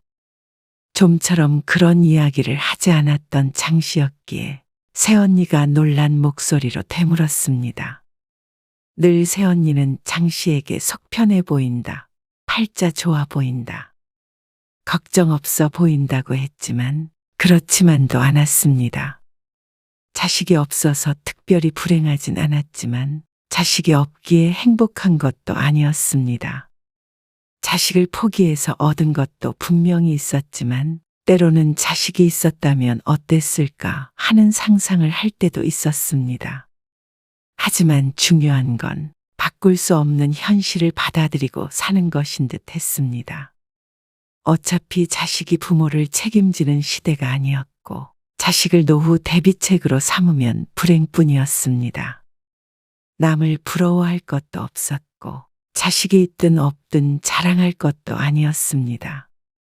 새언니는 자식 없는 장 씨가 부럽다고 하더니 또 손주가 태어나자 웃음꽃이 피어 살았습니다. 이보다 행복할 때는 없다고 했습니다. 그러다가 또 자식들과의 갈등에 중내산에 하곤 했죠. 그런데 장 씨도 이젠 그런 것들이 부럽지 않았습니다. 장 씨는 어차피 혼자인 이상 노후 대비 잘해서 말년에 사람들 말처럼 비참해지지 않도록 계속 노력하고 있습니다. 어떻게 생각해보면 남들과 다를 바 없이 희노애락이 있는 삶이었습니다. 장 씨는 이렇게 욕심 없이 살다가 가는 게 작은 바람이었죠.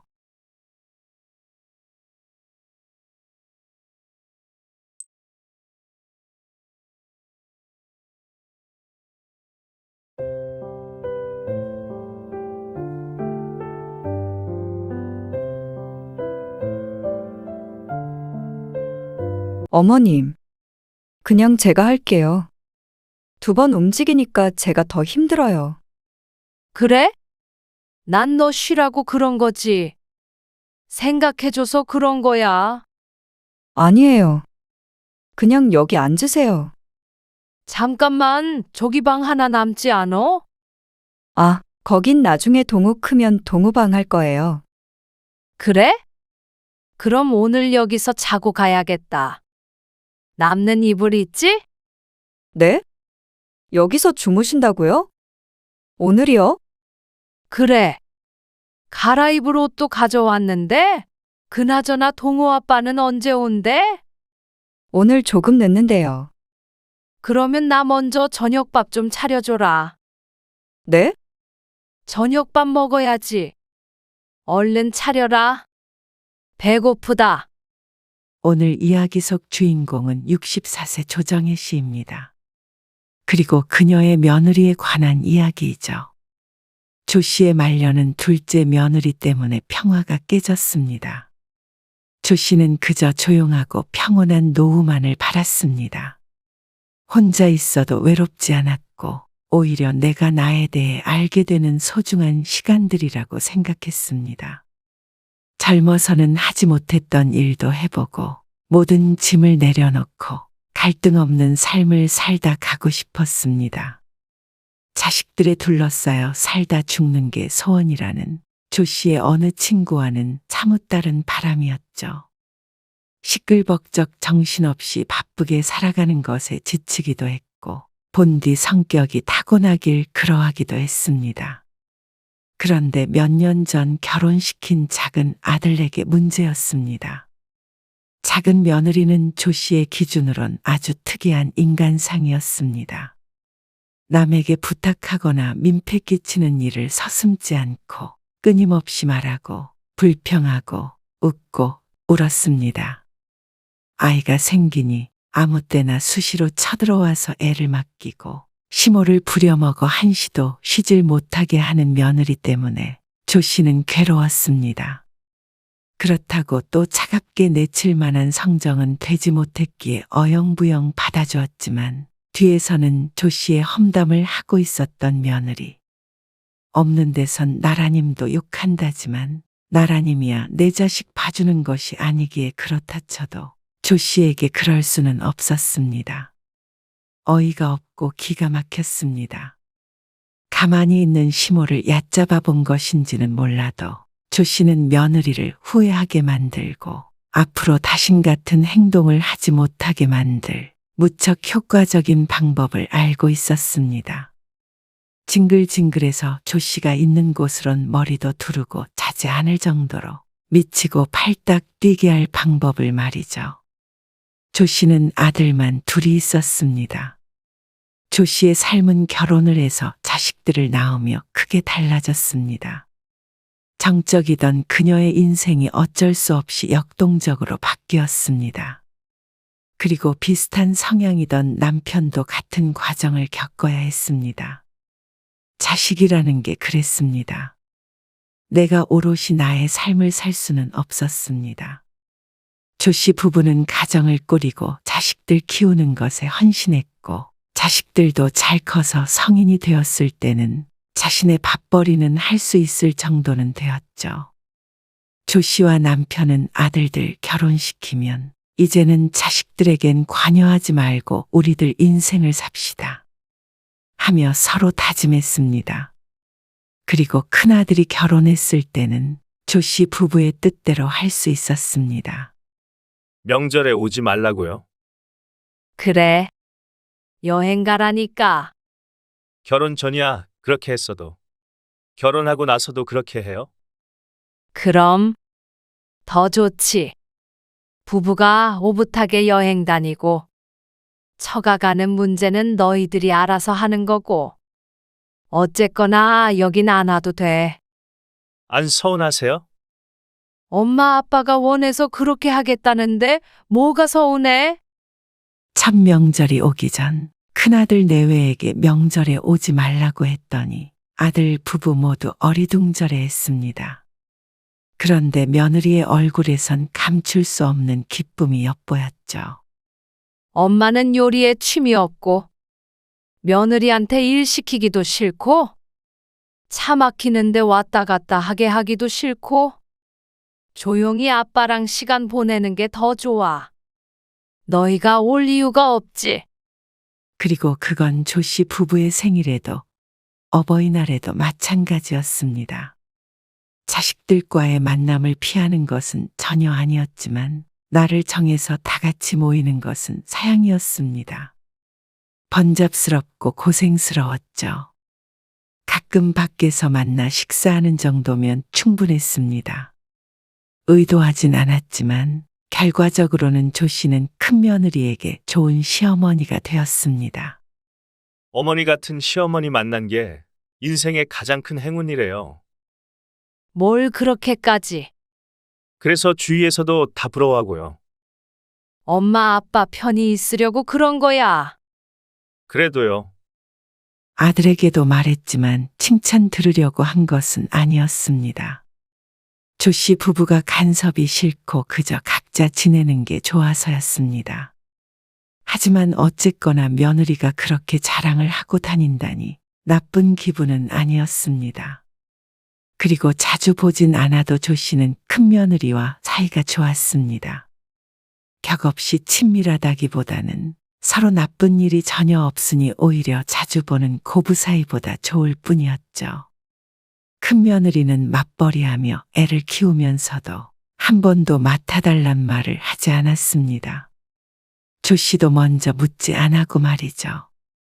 그런 게 서로의 암묵적인 약속과도 같았습니다.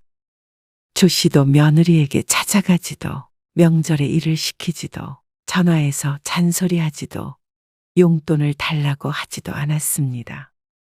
자신의 일은 알아서 스스로. 그것만 지키면 서로 얼굴 붉힐 일이 없었습니다. 그리고 얼마 뒤에 작은 아들도 결혼을 했습니다. 남편은 큰아들이 결혼하고 얼마 안 돼서 세상을 떴습니다. 추운 겨울이 유독 혹독했던 한 해였습니다. 가벼운 병인 줄 알았는데 갑자기 위독해지는 바람에 제대로 작별 인사를 할 시간도 없었습니다. 결혼하자마자 상을 치르게 된 작은 며느리도 얼떨떨해 보였습니다. 조 씨가 한동안 정신을 빼놓고 있는 바람에 며느리와 시간을 보내는 일은 거의 없었습니다. 장례가 끝난 한 달 뒤 명절도 어영부영 지나갔습니다. 그런데 문제는 그 다음 명절 때 시작이 되었습니다. 수아가 찾아뵀으면 하던데요. 명절에? 네. 명절에 저희 둘이 덩그러니 남겨지는 것 같아서 싫다고요. 작은 아들의 말에 당황해서 대답이 나오질 않았습니다. 명절에 큰형네처럼 여행이나 가라고 하니 굳이 찾아오겠다고 했습니다. 그것도 아들도 아니고 며느리가 그렇게 하겠다는 말에 놀라지 않을 수 없었습니다. 그리고 엄마 혼자 계시니까 그래서 그런가 봐요. 엄마는 괜찮아. 이제 그냥 혼자 조용히 있고 싶어. 저도 그렇게 말은 했는데 수아가 꼭 가고 싶다고 그러더라고요. 휴대폰을 통해 들리는 아들의 목소리에 조 씨는 작게 한숨을 내쉬었습니다. 큰아들도 걱정이 됐는지 전화가 왔지만 오지 말라고 하니 수긍을 했습니다. 하지만 작은 아들네는 꼭 오겠다고 고집을 부렸죠. 아이고, 그래. 근데 선물 같은 건 절대 들고 오지 마. 알지? 알죠. 아들들이 결혼하기 전에도 따로 살았지만 그때도 명절의 선물은 사양이었습니다. 사회초년생일 때 내복이나 옷 같은 걸 종종 선물해주곤 했는데 한 번도 제대로 입은 적이 없어서 특히나 옷 선물은 질색을 했죠. 어머님, 이거 선물이에요. 그런데 명절에 작은 며느리가 내민 선물을 보고 조 씨는 당황스런 표정을 감출 수가 없었습니다. 아들을 쳐다보자 아들이 고개를 가로저었습니다. 무슨 뜻인가 싶었습니다. 아들도 모르게 며느리가 산 것인지 아니면 말려도 소용없다는 말인지. 어쨌거나 내밀기에 받았는데 참 처치곤란이었습니다. 꽃무늬가 가득한 분홍색 가디건과 스카프였는데 조 씨가 80대가 된다고 하더라도 결코 옷장에서 꺼내볼 일이 없을 듯한 스타일이었습니다. 어머니 옷 선물 싫어하신다니까. 굳이 백화점에 가서 사온 거예요. 옷 싫어하는 사람이 어딨어? 어머님, 요즘 인기 제일 많은 옷 사온 거예요. 나중에 입어보세요. 해맑은 표정으로 쳐다보는 바람에 거절하기가 힘들었습니다. 아들이 사온 거라면 얼른 환불해가지고 오라고 했을 텐데 말이죠. 조 씨는 하는 수 없이 옷을 등 뒤로 밀어넣으며 말했습니다. 고맙다. 그런데 다음부터 선물은 사오지 마. 아, 마음에 안 드세요? 그러자 조 씨가 뭐라고 대답하기도 전에 아들이 말했습니다. 어머니는 입는 스타일만 입으셔서 옷 선물은 안 좋아하시는 거야. 아, 그래? 그럼 진작 말하지. 말했잖아. 그냥 하는 소린 줄 알았지. 진짜야. 분홍색도 안 좋아하신다니까. 아, 그럼 다시 주세요. 환불할게요. 아니야. 잘 입을게. 아니요. 안 입고 두실 거면 그냥 환불하는 게 맞죠. 그러면서 작은 며느리가 조 씨의 뒤에 있던 선물을 다시 챙겼습니다. 표정이 좋지 않아서 조 씨의 맘도 무척 불편했습니다. 선물 사오지 말라고 그렇게 분명히 일렀는데 조 씨의 아들 책임도 컸습니다. 그리고 굳이 사오지 말라던 옷을 사와서는 입을 뚱하니 내밀고 있는 며느리도 조 씨를 불편하게 했습니다. 할 수 없이 며느리에게 옷을 받아들고는 꺼내어 몸에 대보기까지 했습니다. 그제서야 며느리의 마음이 풀린 듯 했죠. 참 쉽지 않았습니다. 아까 솔직히 진짜 서운했어요. 며느리가 식사를 마치고 과일을 먹으며 말했습니다. 어머님 생각해서 사온 건데 별로 안 좋아하시는 것 같아서요. 좀 차가운 분인가 싶었어요. 그리고 저는 솔직히 명절에 다 같이 모여서 맛있는 거 먹고 그런 거 좋거든요. 저희 집도 차례를 안 지내고 식구가 많지 않아서 전부치고 노는 거 해보고 싶었어요. 과연 명절에 며느리가 전부치는 게 노는 걸로 느껴질 수 있는지 겪어보지 않았으니 하는 말이었습니다. 가족 간의 정 같은 게 좀 없어 보여요. 가뜩이나 아버님도 안 계셔서 저도 어머님 생각해서 온 거거든요. 외로우실까 봐요. 작은 며느리에 대해서 잘 알지는 못했는데 다소 말이 많은 타입이었습니다. 앞으로는 자주 와서 제가 말동무라도 해드릴까요? 아니야. 나는 혼자 조용히 있고 싶다. 에이, 그래도요. 그러다가 치매 걸리세요. 말이 많기도 하지만 말 내용을 가리지도 않았죠. 정말로 다음 명절부터는 안 와도 돼. 둘이 여행을 가던지 아니면 사돈네에서 하루 더 있어라. 그러자 며느리는 토라져 버렸습니다. 이해할 수 없었습니다. 다들 오지 말라고 하면 좋아하는데 작은 며느리는 장단을 맞추기가 참 힘들었죠.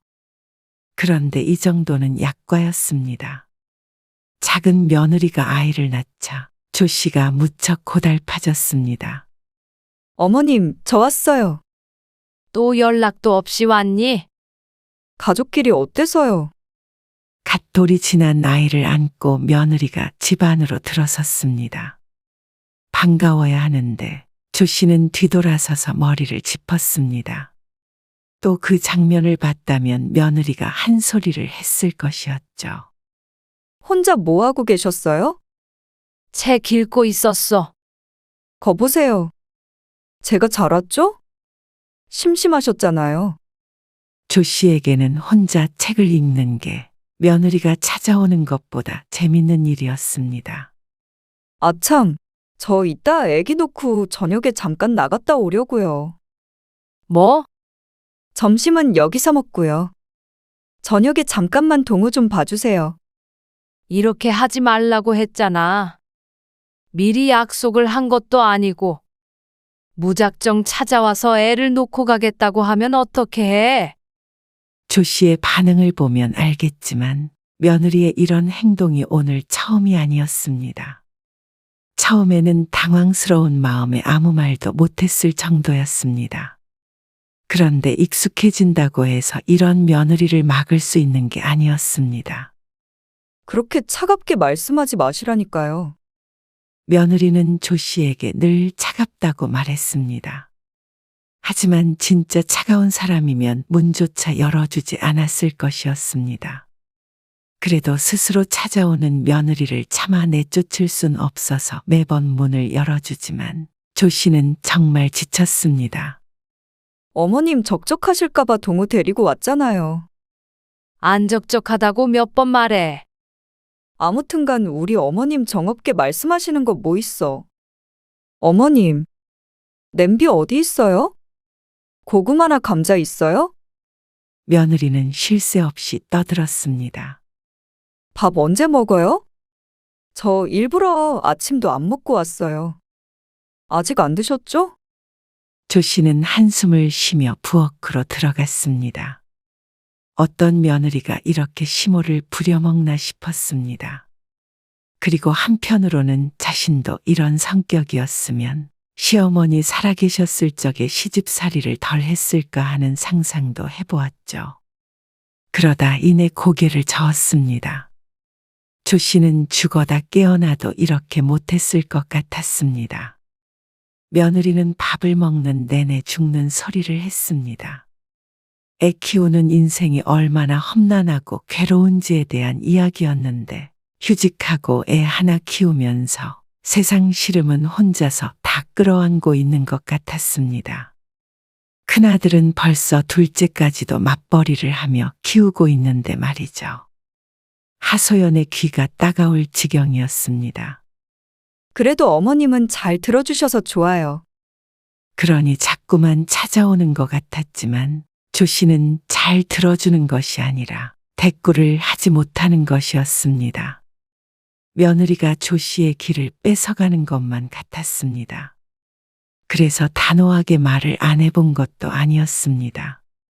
어머님, 저 지금 어머님 집에 동우 좀 데리고 가려고 하는데 집에 계시죠? 지금 노래교실 가야 해. 노래교실이요? 조 씨의 유일한 활동적인 취미였습니다. 옛날부터 노래 잘하는 사람이 참 부러웠는데 조 씨는 목소리 높여 노래 부르는 것엔 자신이 없었습니다. 나이든 마당에 뭐가 대수냐 하는 생각에 최근에 등록해서 다니고 있었습니다. 아, 저 꼭 맡겨야 하는데 오늘 오후에 나가서 돌아오면 5시 넘어. 그러면 동우는 어떻게 해요? 그걸 왜 조 씨에게 묻는지 몰랐습니다. 알아서 해야지 어쩌냐. 수업에 빠질 순 없으니까. 서운해요. 어머님 손주보다 노래교실이 더 중요하다는 말씀이세요? 어쩌면 취미 생활도 마음대로 못하게 하는지 몰랐습니다. 조 씨는 살면서 무르다는 소리는 들어본 적도 없었는데 작은 며느리에게만은 자꾸 예외가 생겼습니다. 그 전에도 몇 번이나 거절을 했었지만 여태 소용이 없었습니다. 토라졌다가도 하루 이틀이면 금방 또 연락 와서 아이를 맡아달라고 했죠. 나도 내 인생 좀 살자. 애는 너희가 알아서 키워야지. 그러고 전화를 끊자 20분쯤 뒤에 며느리에게서 장문의 문자 메시지가 왔습니다. 다 읽는데도 한참 걸렸는데 처음부터 끝까지 조 씨가 얼마나 차갑고 정이 없는 인간인지와 자신이 얼마나 섭섭하고 서러운지에 관한 내용이었습니다. 그래서 조 씨도 답장을 보냈습니다. 며느리만큼 길게는 아니더라도 그래도 진심을 담아서 한자 한자 답변을 해서 보냈죠. 그런데 며느리는 내용을 잘 읽어보기는 한 건지 조 씨의 메시지에서 맞춤법이 틀린 것을 발견했다며 지적을 했습니다. 조 씨는 헛웃음을 짓고는 휴대폰을 소파에 툭 던져버렸습니다. 진지하게 대꾸했던 자신이 바보가 된 것만 같았습니다. 지인들이 며느리들에 관해 얘기하는 걸 찬찬히 들어보면 여우 같은 며느리보다는 푼수 같은 며느리가 낫다고들 했습니다. 누군가의 며느리는 아들이랑 시모 사이를 이간질하고 시집엔 절대 얼씬도 안 한다고 했습니다. 이간질은 싫지만 얼씬도 안 하는 건 나쁘지 않은 것 같았습니다. 조 씨는 자신의 며느리가 여우인지 푼수인지 구분이 안 갔습니다. 아이 맡기고 시모 부려먹으려는 걸 보면 여우가 맞는데 토라졌다가도 금방 해실거리며 찾아오는 걸 보면 또 푼수 같았습니다. 하지만 이러나 저러나 조 씨와는 결코 맞지 않는 성격임은 분명했습니다. 조 씨는 많은 걸 바라지 않았습니다. 그냥 자식들과 조 씨 사이에 적당한 선이 있었으면 하는 바람뿐이었습니다. 어머님, 이거 뭐예요? 아, 그거. 윤성이 아빠가 옛날에 20몇 년 전 결혼 기념일에 사준 거야. 이거 명품인데요? 맞아. 안쪽 옷장에 걸려있는 걸 어떻게 발견했는지 며느리의 눈이 반짝반짝 빛났습니다. 며느리가 들고 있는 건 남편에게 받은 원피스였는데 지금도 인기 있는 유명 브랜드의 옷이었습니다. 그리고 조그만 핸드백까지 세트로 함께 있었는데 과장을 조금 보태자면 지금 보아도 촌스럽지 않고 새 옷 같았습니다. 몇 번 입어보지도 않고 모셔두었으니 당연한 것인지도 몰랐죠. 이거 지금은 못 입지 않아요? 당연했습니다. 젊었을 적 몸에 맞았던 원피스가 지금 맞을 리가 없었습니다. 그러자 며느리가 갑자기 신이 나서 말했습니다. 그럼 이거 저 물려주시면 안 돼요? 뭐? 안 돼. 왜요? 왜냐니? 소중한 거니까 그렇지. 원래 이런 건 자식들한테 물려주지 않아요? 어머님은 딸이 없으시니까 저한테 주시면 되잖아요. 말도 안 되는 어거지를 부리는 며느리 때문에 오늘도 조 씨는 뒷목을 잡아야 했습니다. 친딸이어도 그건 안 돼. 아니, 어머님. 맨날 안 된다는 소리만 하세요. 저는 어머님이랑 친하게 지내려고 노력 중인데 어머님은 항상 밀어내기만 하세요. 어이가 없었습니다. 친하게 지내려고 노력하는 게 매일 아이 맡기고 밥 얻어먹고 옷장을 뒤지는 것인지 물었습니다. 정말로 그렇게 생각하는지 궁금했습니다. 그러자 며느리가 벼랑간 흐느끼기 시작했습니다. 너무하신 거 아니에요? 저 같은 며느리 없어요. 저는 뭐 시집이 좋아서 오는 줄 아세요? 혼자 계신 어머님 딱해서 오는 거예요. 딱하다는 말에 조 씨도 화가 났습니다. 말년에 애 보느라 고생하느니 딱한 처지로 있는 게 나았습니다. 한 번도 외로우니 와달라는 말을 하지 않았는데 자신이 필요할 때마다 찾아와 놓고는 조 씨를 생각하는 척하는 며느리에게 화가 났습니다. 그리고 그 상태로 집까지 울면서 갔는지 어쨌는지 그날 밤에 아들에게서 전화가 왔습니다. 며느리가 많이 마음 아파했다며 말이죠. 수아한테 너무 차갑게 그러지 마세요. 그러는 아들에게 조 씨도 할 말이 없었습니다. 큰아들네처럼만 지냈으면 했습니다. 가끔 연락해서 안부 전하고 특별한 날에 밖에서 밥 한 끼 먹고 또 각자 할 일 하며 지내면서 말이죠. 그러면 이렇게 감정 소모할 일도 손주 돌보느라 허리가 지끈거릴 일도 없었습니다. 고생은 고생대로 하고 좋은 소리도 못 들으니 조 씨도 감정이 상했습니다. 마음속으로는 며느리가 이대로 삐져서 오지 않았으면 하고 내심 바랐습니다. 하지만 그럴 사람이었으면 진작에 발길을 끊었겠죠. 그 뒤로도 며느리는 화가 풀린 척을 하며 제 집처럼 드나들었습니다. 정말로 오고 싶어서 왔는지 혼자서 아이 보기가 힘들어서 왔는지는 몰랐습니다. 조 씨는 몇 번 더 인내했습니다. 앉혀놓고 이야기도 해보았고 아들을 통해서도 뜻을 전해보았습니다. 하지만 며느리는 막무가내였죠. 그리고 크리스마스도 그냥 지나치질 않았습니다. 크리스마스 다음 날에 떠난 남편. 제사는 지내지 않길 원했기에 조 씨는 조 씨의 방식으로 추모를 하고자 했습니다. 하지만 며느리는 그마저도 마음대로 찾아와 조 씨의 삶을 흐트려 놓았습니다. 원래 이런 때는 여러 사람이 같이 있는 게 좋아요. 우울하잖아요. 오늘은 조용히 있다가 내일 납골당에 다녀올 생각이었습니다.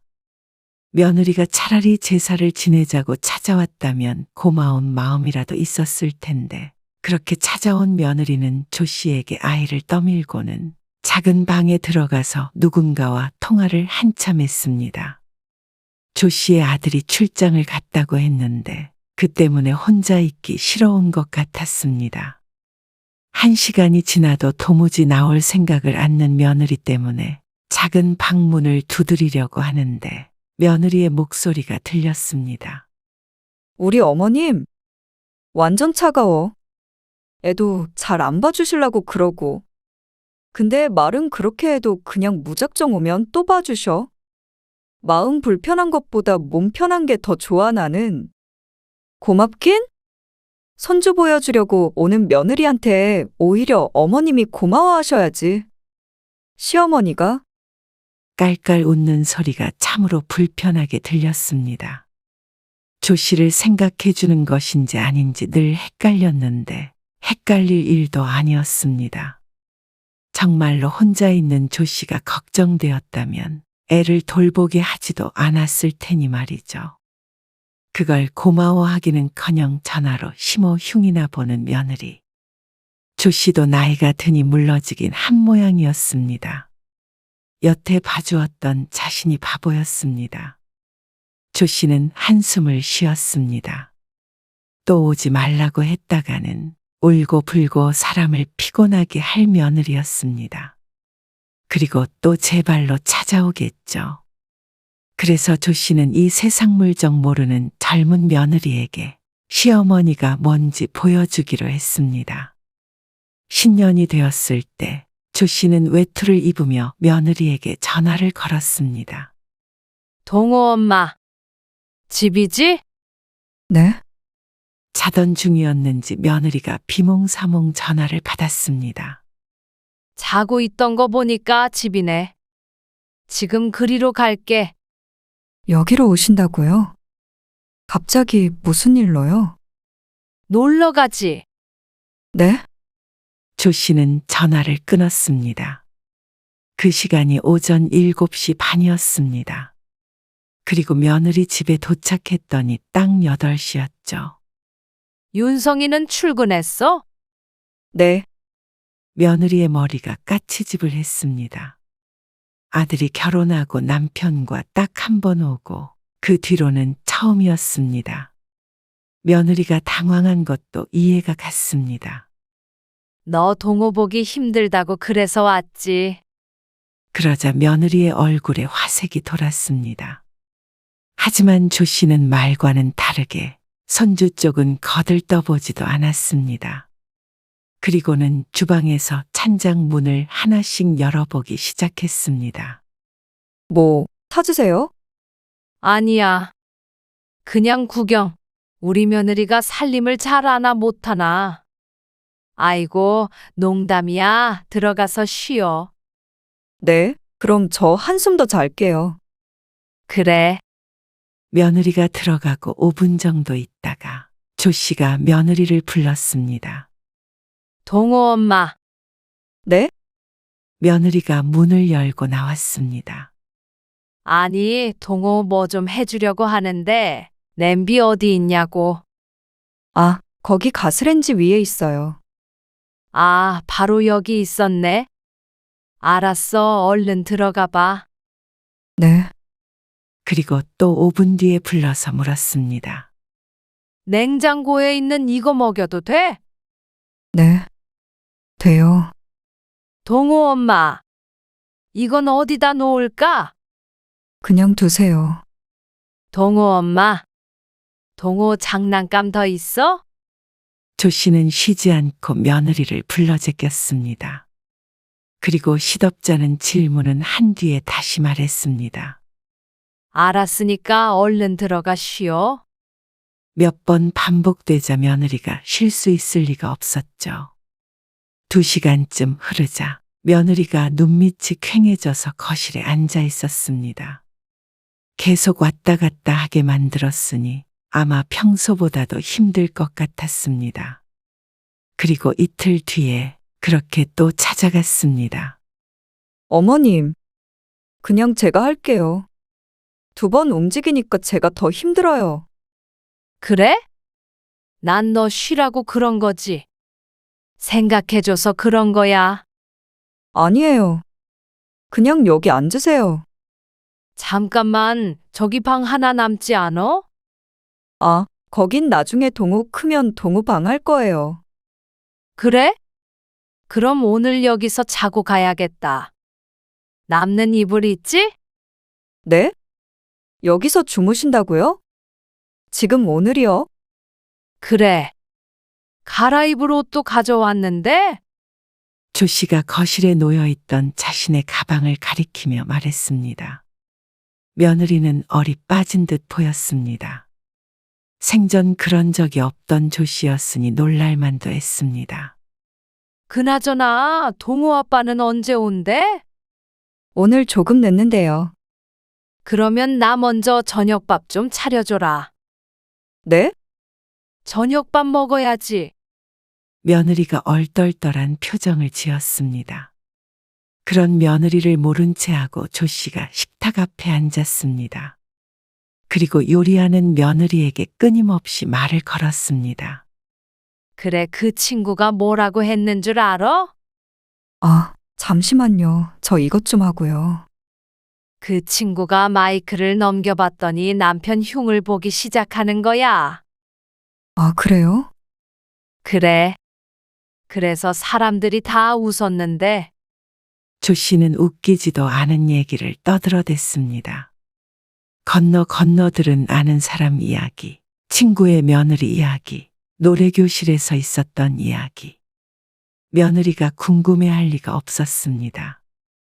근래 들어 조 씨는 가장 많이 말을 한 것 같았습니다. 며느리는 시어머니의 수다를 들어주기가 괴로워 보였습니다. 자신이 떠들어댈 때는 그렇게 신나 보이더니 듣는 것엔 재주가 없는 모양이었죠. 그날 며느리 집에서 잠을 자고 다음날 아침밥같이 야무지게 얻어먹은 뒤에 집으로 돌아왔습니다. 그리고 그 다음날 바로 또다시 찾아가자 며느리의 표정이 돌변했습니다. 이 노인네가 뭘 잘못 먹었나 하는 얼굴에 웃음이 나올 것 같았습니다.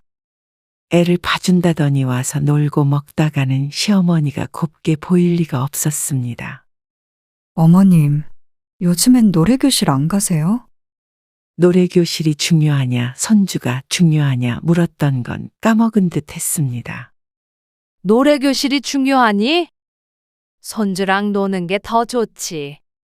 며느리도 적적할까봐 찾아왔는데. 싫으니? 아니요. 적적하진 않은데. 점심 언제 먹을 거야? 그리고 그걸 한동안 반복했는데 어느 날 며느리와 아들이 대화를 나누는 얘기를 듣게 됐습니다. 여보, 어머님 치매 아니셔? 뭐? 치매? 진짜 요즘에 이상해. 왜 자꾸 우리 집에서 잔다고 그러시고, 냄비를 앞에 두고 냄비 어딨냐고 물으시고, 했던 말도 하시고, 2번, 3번 불러도 어쩔 땐 대답도 잘 안 하시고, 무슨 치매야? 말도 안 되지. 그니까 나도 이상해. 근데 원래 국어 선생님이라 그런가 말을 1시간 넘게 끊임없이 하셔. 진짜 신기한데 나 힘들어 죽겠어. 그래도 당신이 어머니 많이 챙겼으니까 고마워서 오시는 거겠지. 당신 딸처럼 생각하니까. 근데 당일 아침에 갑자기 연락하고 불쑥불쑥 오신단 말이야. 가족끼리 뭐 어때? 당신도 연락 안 하고 찾아가고 그러잖아. 그렇긴 하지만 당신도 어머니랑 가까이 지내고 싶다고 했잖아. 잘 됐네. 그게 아니라 며느리는 답답해했지만 아들에게 설명할 길이 없었습니다. 원래 시집살이라는 것이 그런 것이었습니다. 윽박 지르고 괴롭히는 시집살이보다도 이런 은근한 시집살이가 더 무서운 법이었습니다. 본인 외에는 아무도 몰라주니 말이죠. 그리고 조 씨는 명절에도 며느리를 불렀습니다. 며느리의 소원대로 전부치기를 하루 종일 시켰더니 아주 기가 질렸습니다. 다시는 명절에 오겠다고 안 할게 분명한 표정으로 집에 돌아갔습니다. 그리고 몇 달 뒤, 어느 날부턴가 며느리가 조 씨를 피하기 시작했습니다. 오늘은 내 데리고 안 오니? 아니요, 저 집에 있으려고요. 우리 며느리가 해주는 수제비가 먹고 싶었는데 내가 갈까 그럼? 아니요. 오늘은 몸이 좀 안 좋아서 쉬려고요. 동우도 피곤해하고요. 어디 아프니? 가서 죽이라도 끓여줄까? 아니에요. 너는 쉬면 되지. 동우 봐줄 테니까. 어머님. 아니라고요. 왜 언성을 높이니? 다 널 생각해서 하는 소리였는데. 그게 아니고요. 됐다. 조 씨는 전화를 끊고 나서 며느리에게 장문의 메시지를 보냈습니다. 처음부터 끝까지 서운하다는 취지의 메시지였습니다. 이번에는 일부러 맞춤법을 마구 틀리게 보냈지만 맞춤법을 교정해주는 답장은 돌아오지 않았습니다. 동우 엄마, 다음 명절에 말이야. 어머님. 명절에요. 여행 가기로 했어요. 여행? 네. 저희 보고 여행 가라고 계속 그러셨잖아요. 그래, 잘 생각했다. 네. 그래서 앞으로는 계속 그렇게 하려고요. 그래. 어디로 가니?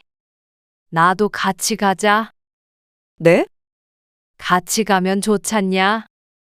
네 말대로 동호 아빠 떠나고 외로운데 자식들이랑 같이 여행하면 좋겠지. 그러자 며느리가 기겁을 했습니다. 그리고는 아들을 통해서 조 씨를 설득했습니다. 조 씨가 화난 척하자 아들도 골치가 아픈 모양이었습니다.